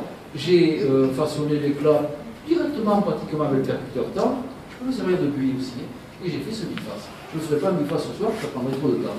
Il faut 20 minutes, une demi-heure, mais en fait, ça prend du temps. Je ne sais pas ce qu'il faut. Suivant, s'il vous plaît. Bon, on revient sur les galets. Les galets, alors si vous passez à côté, si vous n'avez pas l'habitude, vous allez donner un coup de pied dedans. Mais si on regarde bien, ça ne peut pas être fait par la nature. Ça a été tapé. Et en plus, il y a des chocs, vous voyez, plusieurs enlèvements qui sont sur le même bord. C'est assez concentré. Donc ça, c'est pas fortuit. Hein. C'est vraiment un homme qui a fait ça. Ou une femme. Là, je ne fais pas de... Ça, c'est un problème. Gros problème. Est-ce que les hommes taillaient? Est-ce que les femmes taillaient aussi? Alors, il y a un problème, c'est que dans toutes les sociétés, dans beaucoup de sociétés traditionnelles, quand les femmes ont leur menstruation, elles ne peuvent pas toucher des objets coupants. Ça, c'est connu. On dit d'ailleurs dans la région qu'elles font rater les poussées de champignons. On le raconte. Moi, je suis aussi. Parce que j'ai pas entendu ça. Mais le sang, vous voyez, dans certaines sociétés traditionnelles, c'est interdit. Pendant quelques jours. Ah oui, excusez-moi. Donc, peut-être qu'il y en avait qui fabriquaient des outils, j'en sais rien, on ne peut pas dire. Parce qu'il y a une vision un peu machiste, bon, le voleur il part à la chasse, à la guerre, ceci, cela, et la femme elle reste à la maison pour s'occuper des gamins. Mais est-ce qu'à l'heure actuelle, il y a déjà des femmes, des archéologues qui taillent? Il y en a. Il y en a pas beaucoup. Il y en a moins que des garçons. C'est vrai, il y en a. Mais oui, qui sait? Le problème, c'est de faire l'effort au départ de tailler, et puis les gens ont peur de se couper. C'est comme quand ils commencent à nager, ils ont peur de se noyer. Ou quand ils commencent à parler en anglais, ils ont peur de ne pas pouvoir parler en anglais. Enfin, c'est un peu le même. Mais bon, moi j'ai appris, une collègue, elle avait commencé pour avoir un label là, pour son examen. Bon, après elle a arrêté parce qu'elle avait d'autres activités professionnelles. Mais pourquoi pas c'est pas forcément une activité masculine. Pourquoi il y en a bien maintenant qui conduisent des autobus et puis des enfin, vous ne voyez pas ça il y a 50 ans. Maintenant, on a des filles qui conduisent des cars ou des camions, pourquoi pas? C'est normal. Suivant. Voilà, alors là vous avez quelques beaux objets, on retrouve ces bifaces que je parlais en jaspe. Un biface en bord, il nous rappelle ça, mais pas toi, un biface feignant, parce que ce biface il est très sommaire. Et pourquoi s'embêter si on a besoin juste d'un tranchant? Pourquoi s'embêter à faire quelque chose, sauf si c'est symbolique, faire quelque chose qui soit très raffiné? De temps en temps, il prenait un truc, clac, clac, bon, il faisait, puis quand ça ne marchait plus, il le ravivait, et puis voilà. Bon, l'autre est un peu plus élaboré. Et puis là, voilà le second de la taille, la feuille de laurier de Paul Gu. Alors là, moi, je ne suis pas capable de faire ça. Hein. Honnêtement, j'en ai fait des feuilles de laurier, mais comme ça. Mais il y a quelques spécialistes, notamment. Alors, il y en a en France, Pellegrin, qui est très bon. Puis il y en a d'autres qui sont bons, mais lui, il est très bon. Mais lui, il taille trop bien. Il est trop intellectuel. C'est un gars qui a fait des études. Et alors, il raisonne beaucoup. Mais il n'est pas ethnique, si vous voulez. Vous voyez, il ne taille pas comme un aborigène. Moi, vous taillez comme moi, j'ai appris comme un aborigène. Je voyais le patron, moi, il était un peu aborigène. Il était rude. Là, il intellectualise tout, il détaille tout, il est minutieux. Bon, dans certains cas, oui, mais dans d'autres cas, pas forcément. Ça dépend de la nécessité, si on a besoin de manger, et que madame s'impatiente parce que le poulet n'est pas découpé, il faut vite aller à l'outil. Voilà, dans tous les cas, ça c'est fort. Hein. Et là c'est quelque chose, déjà qui a fait ça, chapeau. Hein. Vraiment, c'est une sculpture. Et alors ça, c'est ce que j'expliquais tout à l'heure, ça peut se casser très facilement. Vous la manchez, vous le lancez sur un animal qui va le casser. Donc, alors, si, justement, j'avais dit tout à l'heure, il faut quand même se méfier de ça. Parce qu'un jour, j'ai fait une expérience, mais ça se fait pas tous les ans, mais souvent, à la fac de médecine, l'ancienne fac, il y a des moines qui viennent, des moines bouddhistes, on sait quoi, chinois, en fait. Et alors, il faut un mandala avec du sable, des sables colorés. Alors, ils ont des sortes de petits pots, là, de petits machins, puis ils soufflent le sable, et ça fait des bandes de sable, et ça fait un motif comme un patchwork, pas patchwork, les trucs, comme je vais votre fessée. Mais c'est très joli. Hein. Et puis, ils font ça, mais pendant des jours et des jours, pendant toute la semaine. Pas la nuit quand même, ils doivent manger, de la temps ils vont manger, puis ils doivent dormir la nuit. Mais la journée continue, ils se relaient. Et le dernier jour, alors moi j'étais occidental, hein, culture occidentale, culture, je vois, il m'a dit aujourd'hui tu vas voir un truc, tu vas être surpris. Hein. Il est arrivé un prêtre. Alors il a fait une cérémonie, ça a duré un grand moment, d'ailleurs le prêtre était arrivé en tenue, de moi, là, tout ça. Et puis il chantait, c'était ça, durait un petit moment. Et le prêtre il a pris le pinceau, il a filé le pinceau sur le mandala, on n'a même pas solidifié, gardé, quoi que ce soit. C'est devenu de la poussière grise, si vous mélangez toutes les couleurs, ça devient gris. Ils l'ont mis dans une urne et ils sont allés le jeter le sable mélangé dans la Garonne. C'est pas loin de la fac de médecine. Hein. Il suffisait de descendre dans l'arbre et puis les capucins. Et là j'ai dit, mais c'est fou ça. Je me dis, puis je me passe 8 jours à faire ça, puis en 2 minutes ils le détruisent. Vous vous rendez compte? Comme quoi, des fois, l'œuvre. Bon, moi j'ai connu à une époque, il y avait des sortes de hippies, des gars qui faisaient très bien des crises, des choses à créer. Et dès qu'il y avait un orage, l'œuvre disparaissait. Vous voyez, c'est pas la même. Nous, on va faire un tableau, on va le garder quand même. Enfin, je sais pas. Moi, je saurais faire des tableaux, je les garderai. S'il est joli, bon, s'il est raté, je ne vais pas le montrer. Donc, comme quoi, on ne peut pas on n'est pas dans la. Moi, je taille un peu, ok. Bon, je suis plutôt végétarien, ça va pas très bien avec la pression. Mais je n'ai pas la mentalité de l'homme préhistorique. Je ne dis pas que je n'ai pas vécu avec les Néandertaliens. Je n'ai pas les nécessités néandertaliennes, des Homo sapiens sapiens, le Cro-Magnon. Non, je suis un homme du. Et alors j'ai été influencé en plus par tout ce que j'ai vu dans les bouquins, les gars qui taillaient. Aux États-Unis, il y a des gens qui taillent, mais alors c'est là qu'ils sont en dehors du milieu académique. Ce sont des gars, des clubs, des sortes de gars un peu marginaux, mais sympas. Enfin, ils font des choses que nous on ne fait pas. Ils découpent des lézards en obsidienne, faisant des plaques d'obsidienne, ils font des choses, mais c'est de l'art. Mais ça n'existe pas vraiment, pas toujours, du moins dans la préhistoire, enfin dans le domaine archéologique. Certaines choses existent. Comme quoi, vous voyez, des fois, il peut y avoir des dérives.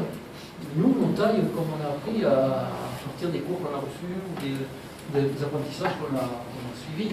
Mais je ne gagnerai jamais un Cro-Magnon. Heureusement, d'ailleurs, peut-être, on fait ça, c'est. Je ne suis pas envie. Suivant. Alors, l'échelle opératoire, on va aller un peu plus vite, peut-être. Voilà, la chaîne opératoire du biface. Vous voyez que le biface, à la fin, mais il peut servir à couper une branche. Ça marche très bien. Une hache polie, ça peut couper un arbre. Hein. Il y a un gars qui s'appelait Hippolyte Müller, qui au 19e siècle, au début du 20e, découpait les arbres dans sa propriété avec une des haches polies à mancher. Il y en a qui le font ça. Il faut des grosses haches polies. Ça marche bien. Hein. Bon, ça c'est la chaîne opératoire. Alors ça c'est un concept qui a été inventé, élaboré par le roi Bourran, mais ça se comprend, hein, c'est le bloc, d'ailleurs c'est le titre de l'intervention, à l'outil rejeté, l'outil qu'on jette à la fin. Suivante. Bon, le débitage de Valois. Alors, le débitage de Valois, c'est prédéterminer la forme d'éclat. Les hommes de Néandertal le pratiquaient. Alors, il y a plusieurs variantes, mais eux, ils le pratiquaient très aisément, mais de façon très habile, je dirais. Déjà, pour qu'ils fassent ça, ils n'étaient pas complètement honorés, vous voyez, parce que ça demande quand même un investissement prédéterminé, de gérer la forme du glus, de convexité, ça demande de la pratique déjà. Suivante. Bon, voici le Néandertal, et puis l'éclat le Valois, tiré de son éclat. Vous voyez, l'éclat, le nucléus a été. Alors, ça, c'est un éclat préférentiel, il y a plusieurs variantes. Je ne vais pas rentrer dans les détails, c'est devenu trop compliqué. Suivant. Et lui, il sert tel quel. Il a cet éclat-là, il est plat, il est d'abord coupant, on peut l'utiliser pratiquement tel quel. Après, il est racloir. Alors, celui-là, c'est un quina, et là, on voit comment on l'utilise. Vous voyez, ici, je l'ai utilisé pour racler le bois. Ça marche très bien, mais de temps en temps, il faut le réappliquer quand même. Puis en haut, un moulage pas très bon de Néandertal avec du crâne et puis une reconstitution, mais ça, c'est pas quand même la qualité des reconstitutions actuelles faites avec des moyens informatisés. Suivante. La production laminaire avec le vieillard de Cro-Magnon, il n'avait que 55 ans, c'était un vieillard à l'époque. C'est un vieillard qui était plus jeune, si vous voulez. Donc, il avait 55 ans, c'était pas beaucoup. Et puis, lui, il faisait des lames, mais il ne faisait pas que ça, hein. Il faisait aussi de la mêle, il faisait du tianos, il fabriquait des armatures. Cro-Magnon, c'est presque nous, hein. On aurait, vous savez, Cro-Magnon, on apprendrait à se servir d'un smartphone, moi je suis incapable de me servir. Alors, je n'entends pas cette logique-là, ou au moins ça m'agace, je ne sais pas bien m'en servir. Mais si on lui expliquait, si on avait un langage commun, en lui expliquant, je pense qu'il y arriverait.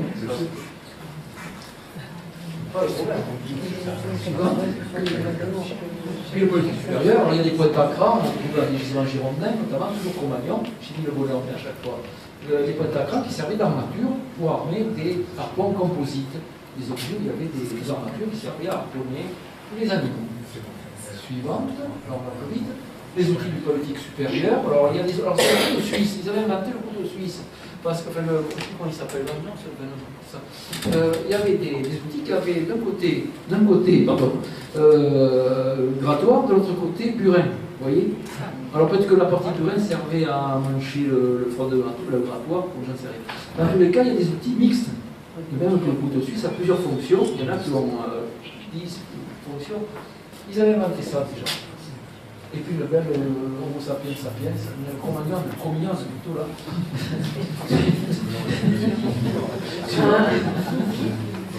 Alors l'industrie osseuse. Alors là, il y a une vision à une époque, ça j'ai raconté ça aux Arcachonnés, il y a une vision où on voyait, c'était quand même des naturalistes, les gars, qui faisaient de la typologie.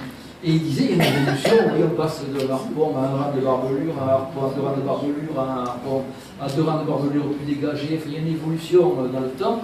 Or, en fait, on s'est aperçu que c'était pas aussi clair que ça, qu'il y avait des types qui coexistaient dans les mêmes couches. Et je dis souvent, vous mettez un burin et un grattoir dans une boîte pendant une nuit, 9 mois après, vous n'aurez pas un grattoir burin. Ça, c'est une vision tout à fait logique qui ne pourrait pas ensemble. Ça, il faut quand même se rendre à l'évidence. C'est de la matière, hein, c'est géré par des hommes qui font des choix, mais ça ne se reproduit pas, vous voyez.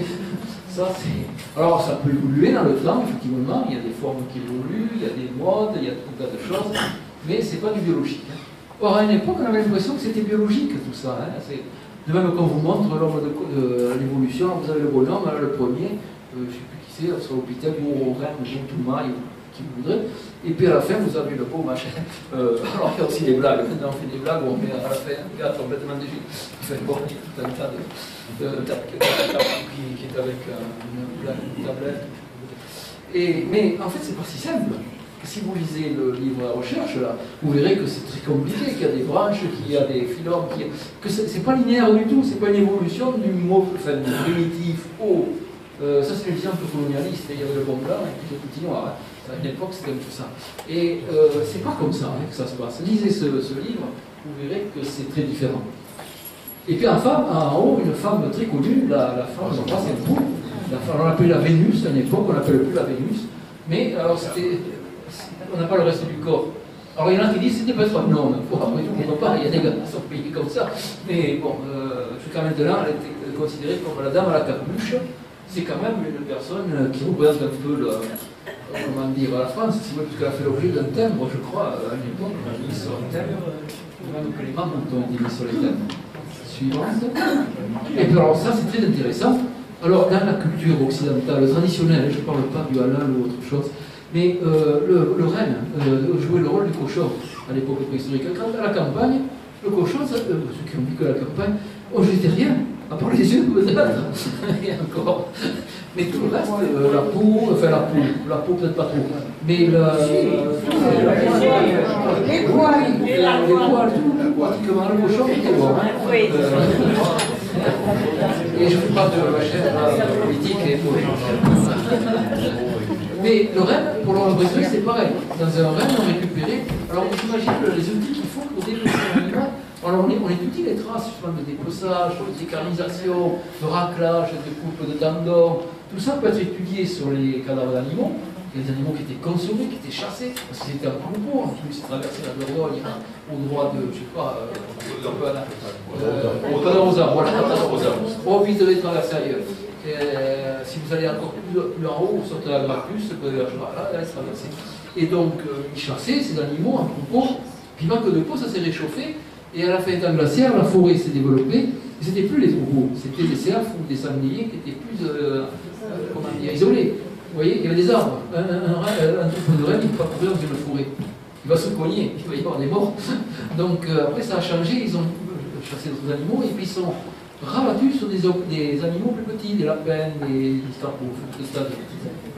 Mais dans le renne, à une époque, l'âge du renne, on parlait de l'âge du renne, le renne était très consommé, il a été figuré aussi. On récupérait même les dents pour faire des objets de parure. Suivante, s'il vous plaît. Alors les harpons. Alors ces harpons sont asiliens. Alors voyez, celui-là il venait c'est ça qui a disparu d'ailleurs. Mon ami Teresa l'a prêté, on ne l'a jamais remis, ce qui est dommage. C'est un harpon galinien. Et ici on a des harpons asiliens avec cette boutonnière qui permettait de relier le harpon à une hampe. Vous voyez, l'animal était entravé en quelque sorte. Et celui-là est en bois de cerf. Effectivement, c'est l'asilien, il y a beaucoup de cerf, alors que l'autre est en bois de renne. Bon, on a exploité davantage de renne à une époque et après le cerf. Suivant, il est plat, c'est le dernier. Suivante, là il y a une évolution. Bon, des comportements de vie, ça c'est suisse, ça c'est joli, hein, mais c'est proche de la réalité. On peut imaginer la brise sous roche. Alors il vient de sortir un bouquin, c'est une camarade qui vient de le publier, ça s'appelle la préhistoire en Aquitaine. Alors il y a cette image, une image qui ressemble à ça, qui a été inspirée de ça, et ça c'est fait pour le grand public, enfin ado plutôt, hein, ado, ça vient de paraître, édition Milataire. Et donc ça, le Suisse, là, ils ont fait de très belles reconstitutions, très imagées, très vivantes, jolies, esthétiques. Bon, alors ici, ce qui peut choquer un peu, moi ce qui m'amuse, c'est quand j'ai un autre PowerPoint où je montre les figurations des hommes préhistoriques dans les médias, la publicité, tout un tas de choses. Et quand vous voyez les femmes préhistoriques, on dirait les filles que l'on voit à rue Sainte-Catherine, les étudiantes bien sapées. Elles se mentent pas aussi. Il y a un côté un peu, comment dire, c'est arrangé, quoi. Elles font plutôt vedette de cinéma que de...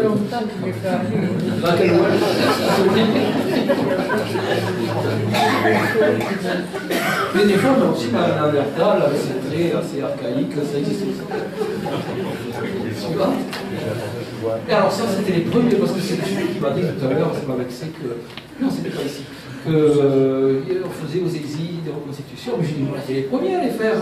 On a fait ça sur le campus universitaire, les premiers jeux olympiques de la préhistoire. Et alors on avait fait venir des chercheurs, notamment cet allemand, Stediek, qui était un très bon lanceur au javelot. Et là, bon, l'anecdote, c'est quand même amusant, il y a un type qui ne devait pas prendre le train. Et il était en vélo, puis il a vu ça, il s'est arrêté pour regarder. Puis ça l'a passionné, il a dit, mais je vais tirer à mes autres, un propulseur, tout ça. Il est resté, mais il a manqué le train. Il a gagné une médaille, c'est là. Et puis il avait le barbu de service, qui aurait pu d'ailleurs pour plusieurs années, il avait fait un peu Néandertal, mais surtout il avait la compétence de rappeler les peaux, vous voyez. Et ça, l'autre qui. Ça n'était pas aux Jeux Olympiques, c'était une autre image tirée d'un livre, où on voit avec une fossile couper des gerbes de bouvier. Et le mammouth, bien sûr. Le mammouth.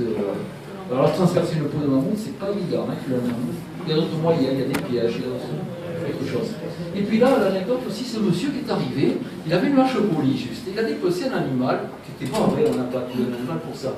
Et il y avait un brave chien qui regardait, et ça, maîtresse, que j'ai retrouvé, d'ailleurs, elle habite un peu en amont de la vallée, j'ai retrouvé un dernier parce qu'elle voulait que je lui montre les deux détails. Elle avait amené le chien, puis interdiction de toucher la viande. Hein. Interdiction, là, il fallait qu'il regarde, mais ça. Et le soir, quand même, on a dit, bon, il a été sage, il a droit à manger. Alors, il s'est grâce, il est mort, mais pas de ça, il est mort de son bel âge. Mais laissez-moi vous dire que ça avait été un supplice pour ce pauvre animal. Et le gars, avec une simple hache polie, à dépecer l'animal. Suivant. Bon, alors les activités techniques de base, et le perçage, les bâtons percés avec les forêts, les aiguilles à chat. Alors il faisait des aiguilles. Ça, c'est un outil, l'aiguille qui a franchi les millénaires et qui n'a pas changé. Une aiguille en acier, c'est comme une aiguille préhistorique. La seule différence, c'est qu'il y en a une qui est en os et l'autre qui est en acier. Et le problème aussi, c'est que l'aiguille en os, elle est fragile. Donc il vaut mieux faire le trou d'abord. Si vous attendez à la fin, quand elle est toute petite, il ne faut pas faire finir le trou parce que sinon on la casse. Et le problème aussi, c'est pour coudre. Passer à travers le pot de bison, c'est très épais. Donc il va falloir faire un trou avec un silex au départ, et après passer l'aiguille pour enfiler le fil. Mais c'est pas forcément évident de servir d'une aiguille en os. Alors qu'une aiguille en acier, c'est quand même plus résistant. Mais sinon, c'est pareil. Ça n'a pas changé. Suivant. C'est même que les fibres dans l'âge du fer, ça ressemble aux épingles de Maurice. Ça ressemble aux... Bon, alors là, on va les tracer au log. Une dame d'ailleurs, elle est maman maintenant, qui fait la tracéologie. Là, elle se marre parce qu'elle a vu que j'aime bien la photographier, mais elle est très compétente et elle a étudié les bifaces. Elle a fait toute une étude sur les bifaces, les fonctions des bifaces, quelque chose de très intéressant. Et bon, après, sur une construction ethnographique, en bas, une dame qui fait de la d'osier pour faire des paniers. Ça existe, en Égypten, ils vendent des paniers maintenant, fait traditionnellement. Suivante. Bon, des feuilles de pierre, alors il y en a très jolies. Alors celles-là, ça va vous surprendre, elles sont faites dans des carreaux de salle de bain. C'est moi qui les ai faites, c'est des trucs de l'aggloméré, en fait, du grès. Et j'ai fait des feuilles de laurier, des pièces roliacées dans ces matériaux. À une époque, je décanillais les cendriers Ricard. En fait, je vais casser qui s'est tombé. J'ai récupéré un morceau pour faire des pointes de flèche en cendrier Ricard, c'est assez joli. Et au début, quand j'ai commencé, alors ça, je vais quand même avoir raconté ça, j'ai pas fait la technologie, je prenais ce qu'on appelle vulgairement les culs de bouteille de bière, le fond. Bon. Mais il fallait casser le fond, et casser un fond régulier. Et puis pendant des années, bon, après j'ai abandonné, j'étais avec le silex, l'obsidienne, des choses plus nobles. Et un jour, en regardant un film de taille, j'ai vu comment il fallait faire pour casser le fond sans pour que ce soit propre. Alors c'est une fille, elle avait mis un clou dans une bouteille, puis elle secouait dans l'eau, je ne sais pas, même sans eau, elle a secoué. Et à un moment donné, ça se casse. Alors on récupère le fond à peu près régulier et on peut faire un joli truc symétrique, circulaire. Comme quoi, vous voyez, on apprend à tout âge. Alors il y a toujours eu des fantaisistes quand même. En Aquitaine, dans la partie Chalosse, les solutréens, ceux qui ont fait ces belles feuilles de laurier, ont fait ces feuilles de laurier asymétriques. C'est le manteau dans les Landes. C'est ce qu'on appelle le solutréen gascon. Il faut être gascon pour faire des choses comme ça. Il y a toujours des origines. Ouais. J'ai rigolé les gascons. J'ai rien contre les gascons. Ma mère était gascon. Mais c'était quand même très spécifique à un secteur géographique. Il n'y a pas que le d'ailleurs, il y en a d'autres qui ont fait ça dans le Piémont pyrénéen. Mais c'était très localisé. Il y a des modes. Il y a quand même des modes. Ça existait déjà à l'époque. J'ai fait les modes. Suivante. Et puis les armatures, alors une pointe de flèche qui vient de l'île de Pâques, des Russes, des armatures russes. Et ça qui est très intéressant, ce sont des microlithes qui sont enchâssés dans du bois et qui sont tenus par de la colle. On peut faire des colles à partir de résine, du minéral un peu pour fixer mieux. Puis une autre armature, la pointe de la barrette. Bon, je ne vais pas rentrer dans le détail. Ça, c'est des choses qui servaient pour la chasse ou la guerre. Où est la différence d'ailleurs entre une arme de chasse et une arme de guerre? Actuellement, il y a des différences. Mais à l'époque, bon, de toute façon, ils ne savaient pas se battre souvent. La violence. On voit des hommes qui se mangeaient, c'est pas vrai. Bon, ça pouvait exister, des phénomènes d'animalisme, mais il y avait beaucoup de gibier. Pourquoi aller manger le grand-père alors qu'il y avait...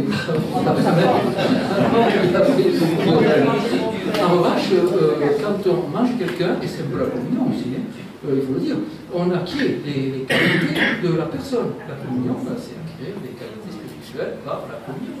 Et c'est une forme de cannibalisme, je ne vais pas choquer, c'est parce que je suis catholique. Mais il y avait aussi des formes de cannibalisme.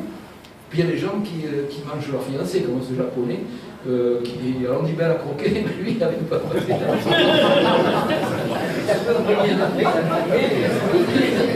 Non, mais on voit, vous savez, il y a une vision de l'ordre historique et parfois un peu erronée. Moi je démystifie la chose.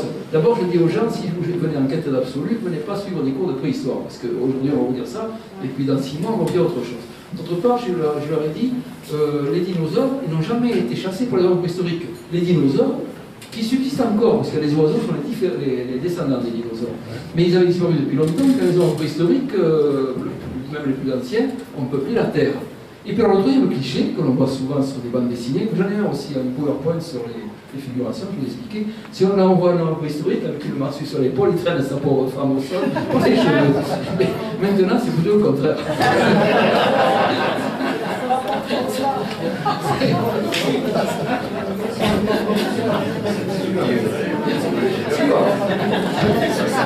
Voilà une fois de flèche entre la mission de l'île. Bon, et après, il y a beaucoup de plus. C'est des pièces que j'ai fabriquées, obsidienne ou en grès ou en silette. Suivant.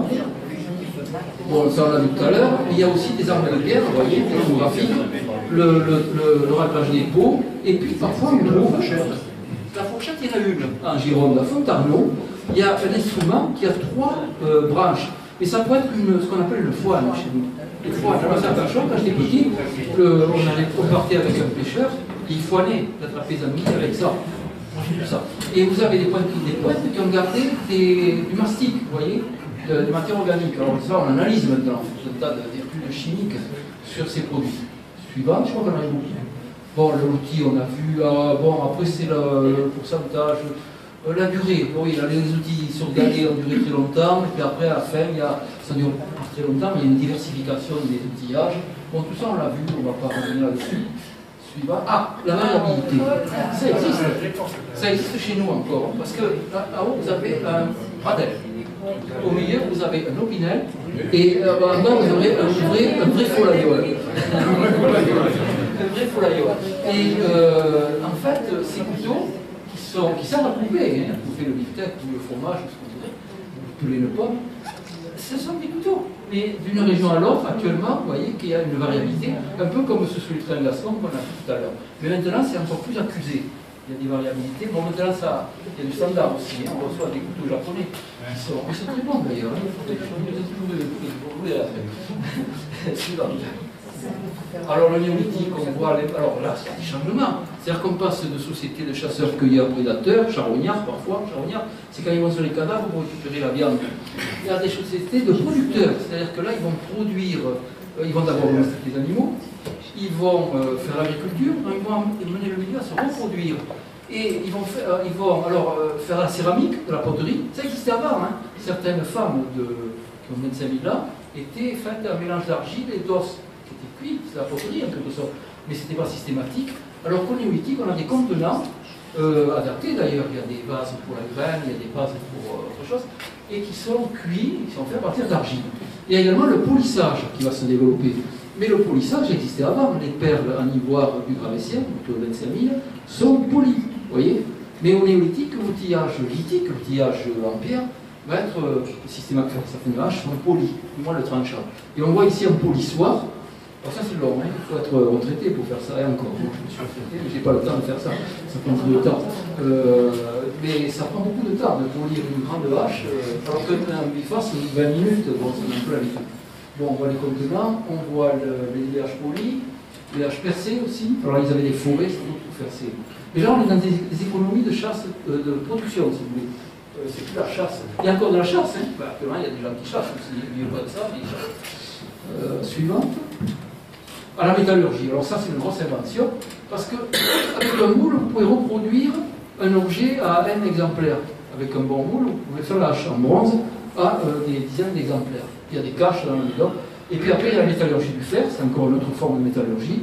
Et on connaît en Gironde, peut-être pas trop ici, mais sur le pays de Pluche, là où j'étais hier, des tumuli, j'ai vu des tumuli hier après-midi, et il y a des tombes souvent, fait des céramiques, et il y a des épées en fer qui sont tordues, qui accompagnaient les défunts. Elles sont tordues le plus souvent. Et ils mettaient les cendres des défunts dans des petites urnes qui étaient elles-mêmes en des urnes plus grandes, puis c'est un peu compliqué. Et puis le bronze, la métallurgie du bronze, bien sûr. Alors là, ce sont les dragueurs de gravier qui vont dans les rivières quand ils draguent le gravier pour les routes. Des fois, ils remontent des objets en bronze qui ont été jetés. Alors il y a un monsieur, j'ai connu un monsieur qui faisait ça. Il n'avait pas fait beaucoup d'études, mais ça l'intéressait. Et alors il entendait, oh là là, il est au tapis. Des fois, il y avait une épée ou un poignard, ça pouvait arriver. ça c'est suivante. Alors, parfois ils font des fantaisies, vous avez les excentriques. Alors là, c'était pas forcément des gars qui fumaient du cannabis, c'était un peu vous voyez, des formes un peu ouvragées, qui ne sont pas très fonctionnelles, et qui sont jolies. Et là, on a une tête de Maya, bon, ça c'est plutôt la Mésoamérique, période assez récente, mais une tête de Maya, ou je ne sais quoi, découpée dans l'obsidienne. C'est facile à faire, enfin c'est facile, j'en ai fait. Et puis, vous voyez qu'un outil peut être accompagné d'un tas d'objets décoratifs qui sont associés à la partie active, purement active. Bon, ça c'est une reconstitution, c'est un peu fantaisiste, mais pourquoi pas, suivante. Le prestige. Alors je vous parlais tout à l'heure des couteaux. Ça, c'est un couteau, c'est un katana, comme on appelle. C'est un sabre d'officier japonais. Mais les artisans qui font ça, même à l'heure il y en a qui la fabriquent, c'est tout un rite, ça prend des heures et des heures. Il y a un spécialiste pour le fourreau, un spécialiste pour la lame, il y a l'arrachement et tout, le cuir. Et c'est rituel pratiquement, c'est fait par ça coûte très cher, ce sont des objets vraiment d'art. Le problème c'est que ça coûte énormément aussi, c'est très dangereux ça. Et ça sort plus, les traditionnels sont classés dans ce moment, on trouve pas sur les marchés à Europe. Suivante. Vous voyez qu'un objet, puis on a fini. Merci à la ça c'est des flèches, vous avez la Alexandrie Erika, vous avez de l'obsidienne, vous avez différentes variétés d'opaline, et puis le loup noir. Le loup noir parce que ça j'ai quand même fait un anecdote pour terminer. Les loups ils se suivent à la queue de loup. Et oui, on dit loup, et le loup noir, c'est le loup noir. C'est pour ça que j'ai signé.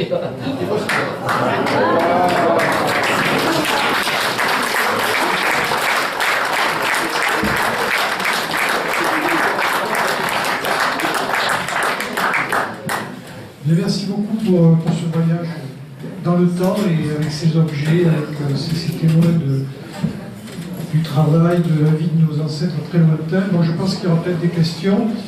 J'en ai une qui me vient comme ça pour lancer le débat, comme on dit. Vous avez évoqué très vite le propulseur à un moment. C'est quelque chose qu'on a retrouvé, c'est quelque chose qui... On en connaît dans le domaine archéologique, puis on l'a fabriqué expérimentalement.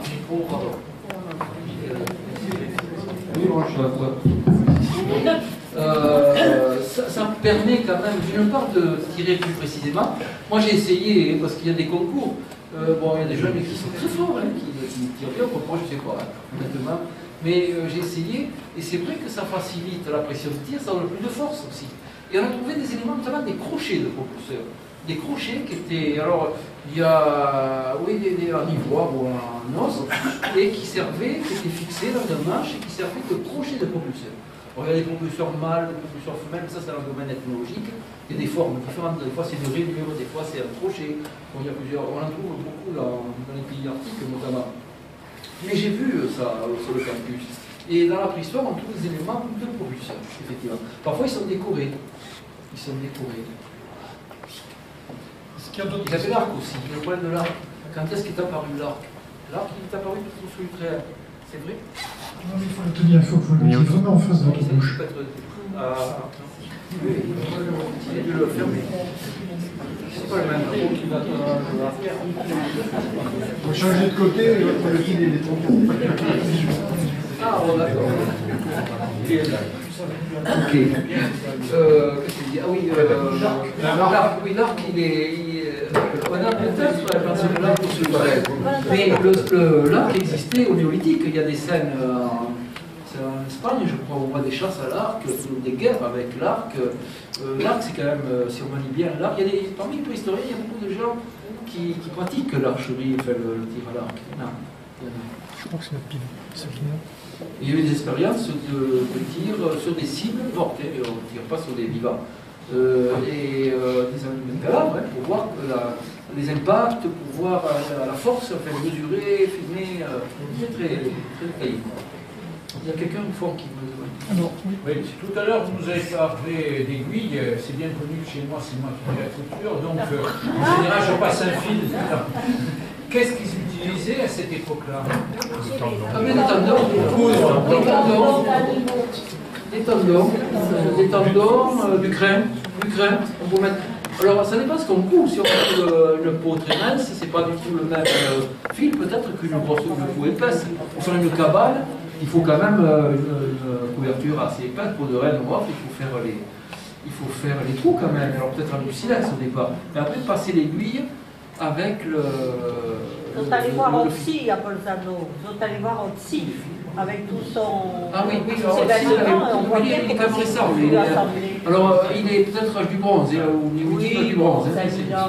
Oui, d'accord. Alors, on ne sait pas s'il est autrichien ou italien, lui, parce qu'il était à la limite de ce... Ça pose un problème, la nationalité d'Otsi. Mais ça, c'est quelque chose d'intéressant aussi, parce qu'on a trouvé un cadavre. Et donc, on a pu faire des études comme ce nom mis. En préhistoire, alors si, il y a bien des Belges qui ont publié des néandertaliens congelés dans la glace, mais ça c'était du pico, ça a été fait. Et en revanche, on a trouvé des mammouths congelés. Hier soir, il y avait quelque chose à la télévision sur les mammouths. Ça existe, je les ai vus. Ça c'est intéressant. Le jour où on va trouver un homme historique congelé, on va rendre compte, Bernatus, on va peut-être le faire revenir.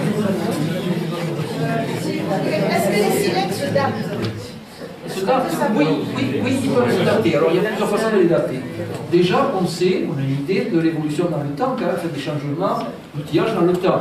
Les gars qui vivaient au tout début de la préhistoire, ils n'avaient pas les mêmes outillages que ceux qui ont vécu à la fin des temps glaciaires, ou que ceux qui l'ont succédé, les gens de la proto-histoire.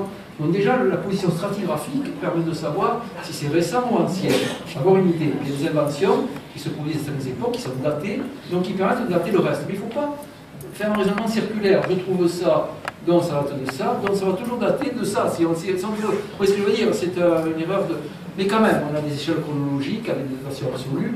Ok. Et puis il y a un moyen aussi de dater le silex brûlé, par thermoluminescence. C'est-à-dire qu'un silex, quand il est chauffé, il perd ses électrons, et l'horloge se met à zéro. Donc on peut, pour cette période, dater des silex chauffés et avoir une idée quantifiée, quantitative, de l'âge de ces silex. Après, on peut vérifier avec d'autres méthodes de datation, parce qu'il ne date pas de date. Il faut plusieurs méthodes, ou plusieurs dates avec la même méthode, mais sur le même objet. Bon, les outils en os, c'est facile à dater, puisque le carbone 14, pour les périodes récentes, permet, à partir du collagène, de dater les objets en matière dure organique. Mais les silex, il faut les lécher. Ça se lèche. Pour les coller. Moi j'ai vu un copain faire des remontages de petits... Si ça vend, ils sont anciens, c'est ça? Ah, ça c'est autre chose. Alors je vais te raconter une, puisqu'on est parti pour raconter des... Il y avait un vieux monsieur, il s'appelait Magne, c'était un géologue éminent, il est sorti du rang, hein. C'était un garçon de la peau qui était devenu un des plus grands spécialistes de conchiologie néogénique, c'est-à-dire de coquilles fossiles. Et ce monsieur Magne, alors il est toujours, je me rappelle, il souffrait d'une maladie qui faisait qu'il avait toujours froid. Donc il avait un chapeau enfoncé sur la tête et puis un peu par-dessus avec une écharpe, enfin plein été, comme plein hiver. Il était déjà, par son aspect, un peu bizarre, mais un homme charmant et très cultivé, très. Et alors lui, pour voir si l'écran était ancien ou pas ancien, il est léché.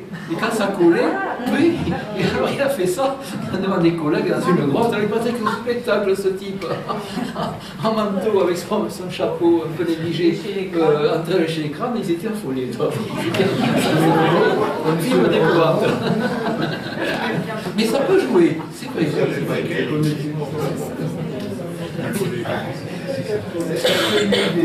Des études comparatives selon les continents et les types de taille de chien. Bien sûr. Les États-Unis. Oui, alors le problème c'est que le peuplement de l'Amérique, quand même, de façon générale, même si on remonte, il est quand même plus récent que les vieilles civilisations africaines ou l'Europe. Oui, l'Asie est passée par Bering, mais c'est quand même assez récent quand même, hein, c'est pas le paléolithique ancien, pour le moment. Mais après, pour la taille, il y a des convergences. C'est-à-dire, un jour, je me rappelle, quand j'étais tout jeune étudiant, j'avais fabriqué des boîtes de flèches, comme ça, je débutais, c'était pas très joli. Puis il y avait un couple américain qui était venu, et je leur avais montré, il a dit, oh, mais ça sont tout à fait les mêmes types qu'on trouve chez nous, en Amérique, alors que je n'étais jamais allé dans cet endroit-là, que j'avais jamais vu ces pièces-là. Mais il y a des limites. Dans un silex, on ne peut pas faire un avion. Un jour, j'ai vu une dame qui a demandé à François Bordes, ça c'est comique aussi, si M. Bordes était un peu fier quand même de montrer ses belles pointes de flèches. Il avait un petit coffret dans sa voiture, puis il y avait un couple, là, une dame très aimable, qui disait, monsieur le professeur, est-ce que vous taillez également des tables et des chaises à la silex? Et là, j'ai un gars qui était gentil quand même, même s'il était rude, il était toujours poli, et qui a dit, vous savez, madame, quand même, c'est pas du tout la même chose que le bois. Non, on ne peut pas tailler des tables et des chaises, mais on peut faire, vous avez vu les découpages quand même, le maya, on peut aller loin quand même, parfois. Parfois, on peut aller assez loin. Techniques comparatives qui permettent. Alors, les techniques comparatives, il y en a, oui. Il y a des universaux. De toute façon, quand on peut le faire, quand on débite un éclat, bon, il n'y a pas 36 000 façons. Hein. Alors, il y en a un qui est assis, l'autre qui est. Si, il y a la taille sur un plume. Il y a des gars qui taillent, ils s'appuient sur un bloc et puis ils détachent des éclats. C'est la grosse percussion. Avant-hier, il y a un jeune là qui m'a montré un truc comme ça. Oui, c'est la taille sur un plume. Je suis bien sûr, parce que moi, ça, je sais le faire, pas sur un plume, directement. Et je suis pas costaud, hein. Mais si j'ai un bon percuteur, assez lourd, et le geste précis, quand j'apprenais à la jeune femme, hein, je l'ai chauffé en quelque sorte comme un sportif, en taillant des galets. Vous voyez, ça c'est dur. Hein. Un gros galet en quartzite, il faut taper pour détacher un éclat. Et avant des séances où on faisait après des choses plus fines, on commençait par ça. Vous voyez, c'est un peu comme l'échauffement dans un sport de combat, des choses comme ça. Mais les techniques, ou les méthodes, surtout les techniques, taille, la fermeture, au bois de cervidé, c'est universel. Il n'y a pas de métal, c'est bien qu'on utilise le métal, sauf à l'âge du bronze. Après, les méthodes, ça évolue dans le temps. Il y a des méthodes plus élaborées au fur et à mesure qu'on remonte, et puis au fur et à mesure des nécessités aussi. Si on veut faire des lamelles minces, il y a certainement des bitages qui permettent. Mais il y a quand même des universaux et puis surtout des convergences. Il y a des convergences, hein. Ça c'est sûr. Maintenant, il y a quand même une évolution dans le temps, hein, quelque chose qui est très ancien, ne va pas présenter la même diversification, enfin, la diversification de l'outillage sera moindre que pour des périodes récentes. Il n'y aura pas les armatures, il n'y aura pas l'outillage en os le plus souvent. Donc, vous voyez, il y a quand même des différences, hein, ça a évolué. Les armes de maintenant, ce n'est pas les mousquets du temps de 2013, hein, il faut quand même le dire. Une épée, ça reste une épée, ça c'est. Est-ce qu'il y a d'autres questions? On n'a pas trop parlé des haches votives. C'est pas le Ah, votive, ça c'est le curé de Basimon qui voit ça. Dans les mégalithes. Ouais, mais est-ce qu'elles sont votives? Dans certains cas, oui. Dans certains cas, oui. Mais dans d'autres cas, on n'est pas sûr. À Carnac, là, vous avez, ils ont trouvé dans les mégalithes des haches vertes, polies, magnifiques, qui étaient ah, c'est ce que j'ai dit, moi j'ai pas rejeté le symbolisme, j'ai dit que pour le paléolithique, néolithique je connais moins, mais c'est vrai qu'il y a des œuvres d'art là aussi, c'est sûr. Je vous ai coupé, monsieur, non? C'est pas, je vous ai coupé, non? C'est pas, il y a monsieur qui coupe. Oui, vous avez employé l'expression homme de Fongaban, vous parlez de Fongaban. Non, j'ai rigolé, c'était le gisement de Fongaban, qui est tout près, hein. Et je l'appelais l'homme de Fongaban, mais en fait c'était un homo sapiens sapiens, un Cro-Magnon, un Magaïnien. C'est des Magaïniens, c'est-à-dire autour entre 10 et alors plutôt vers 15 000 là, hein, dans le présent. On a fait une date, autour de 15 000 ans. Ici, before Christ ou before Christ, je me rappelle. Mais c'est bon, j'ai fait ça comme ça. Hein, mais c'est un bon Cro-Magnon. On n'a pas trouvé de reste humain d'ailleurs, on n'a que de la faune pour ça. D'autres questions? Vous avez parlé du polissage comme une avancée technique, mais ça coupe beaucoup moins bien, non? Ah, ça n'est pas. Le tranchant d'une hache polie, ça coupe. Hein. Déjà, ça permet de couper une branche, faire bien amancher, parce qu'il y a l'amanchement qui joue. Hein. Alors là, j'ai vu ça, moi, ça coupe. Hein. Un bûcheron, il a quelle habitude, il peut couper un arbre. Mais avec une grosse hache, avec une petite, c'est évident qu'il ne va pas faire le même travail. Cela dit, le tranchant est quand même assez coupant. Alors on se demande pourquoi ils ont fait. Alors peut-être parce qu'il est plus résistant. Parce qu'un tranchant de lame, quand on gros arbre, ça va s'écailler, ça va se mascagner, comme on dit chez nous. Ça c'est très local. Et.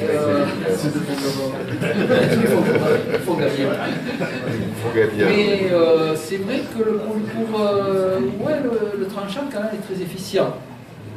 Efficace et efficient. Mais le lame, ça coupe aussi. Le problème, c'est que le bord de lame, c'est fragile. D'ailleurs, un racloir, si vous raclez, alors pareil, si vous raclez de la peau de bison avec un racloir, ok, avec une lame, pardon, brute, pourquoi pas. Mais si vous raclez une peau de lapin avec une lame brute, vous allez la déchirer. Donc il faut faire quelque chose qui gratte, qui racle, mais qui ne coupe pas. Vous voyez, il y a plusieurs... Mais souvenez-vous, Michel, on a fait un méchoui en entre-deux Ouais, il y a ça, 20 c'était ans, une drôle 30 histoire, ans.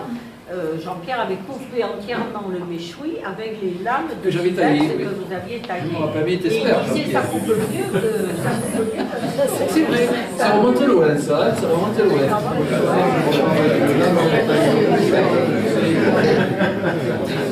Ça remonte loin. J'ai le droit, moi je Est-ce qu'il y a d'autres questions? Bon, alors on va peut-être... Allez, on fait deux secondes. Donc on va passer à la part. Oui, nous on s'est arrangé peut-être pendant qu'on va commencer à servir le cocktail, ceux qui pourront s'approcher. Par contre, on va vous demander, comme chaque fois, si vous voulez bien, de replier vos chaises.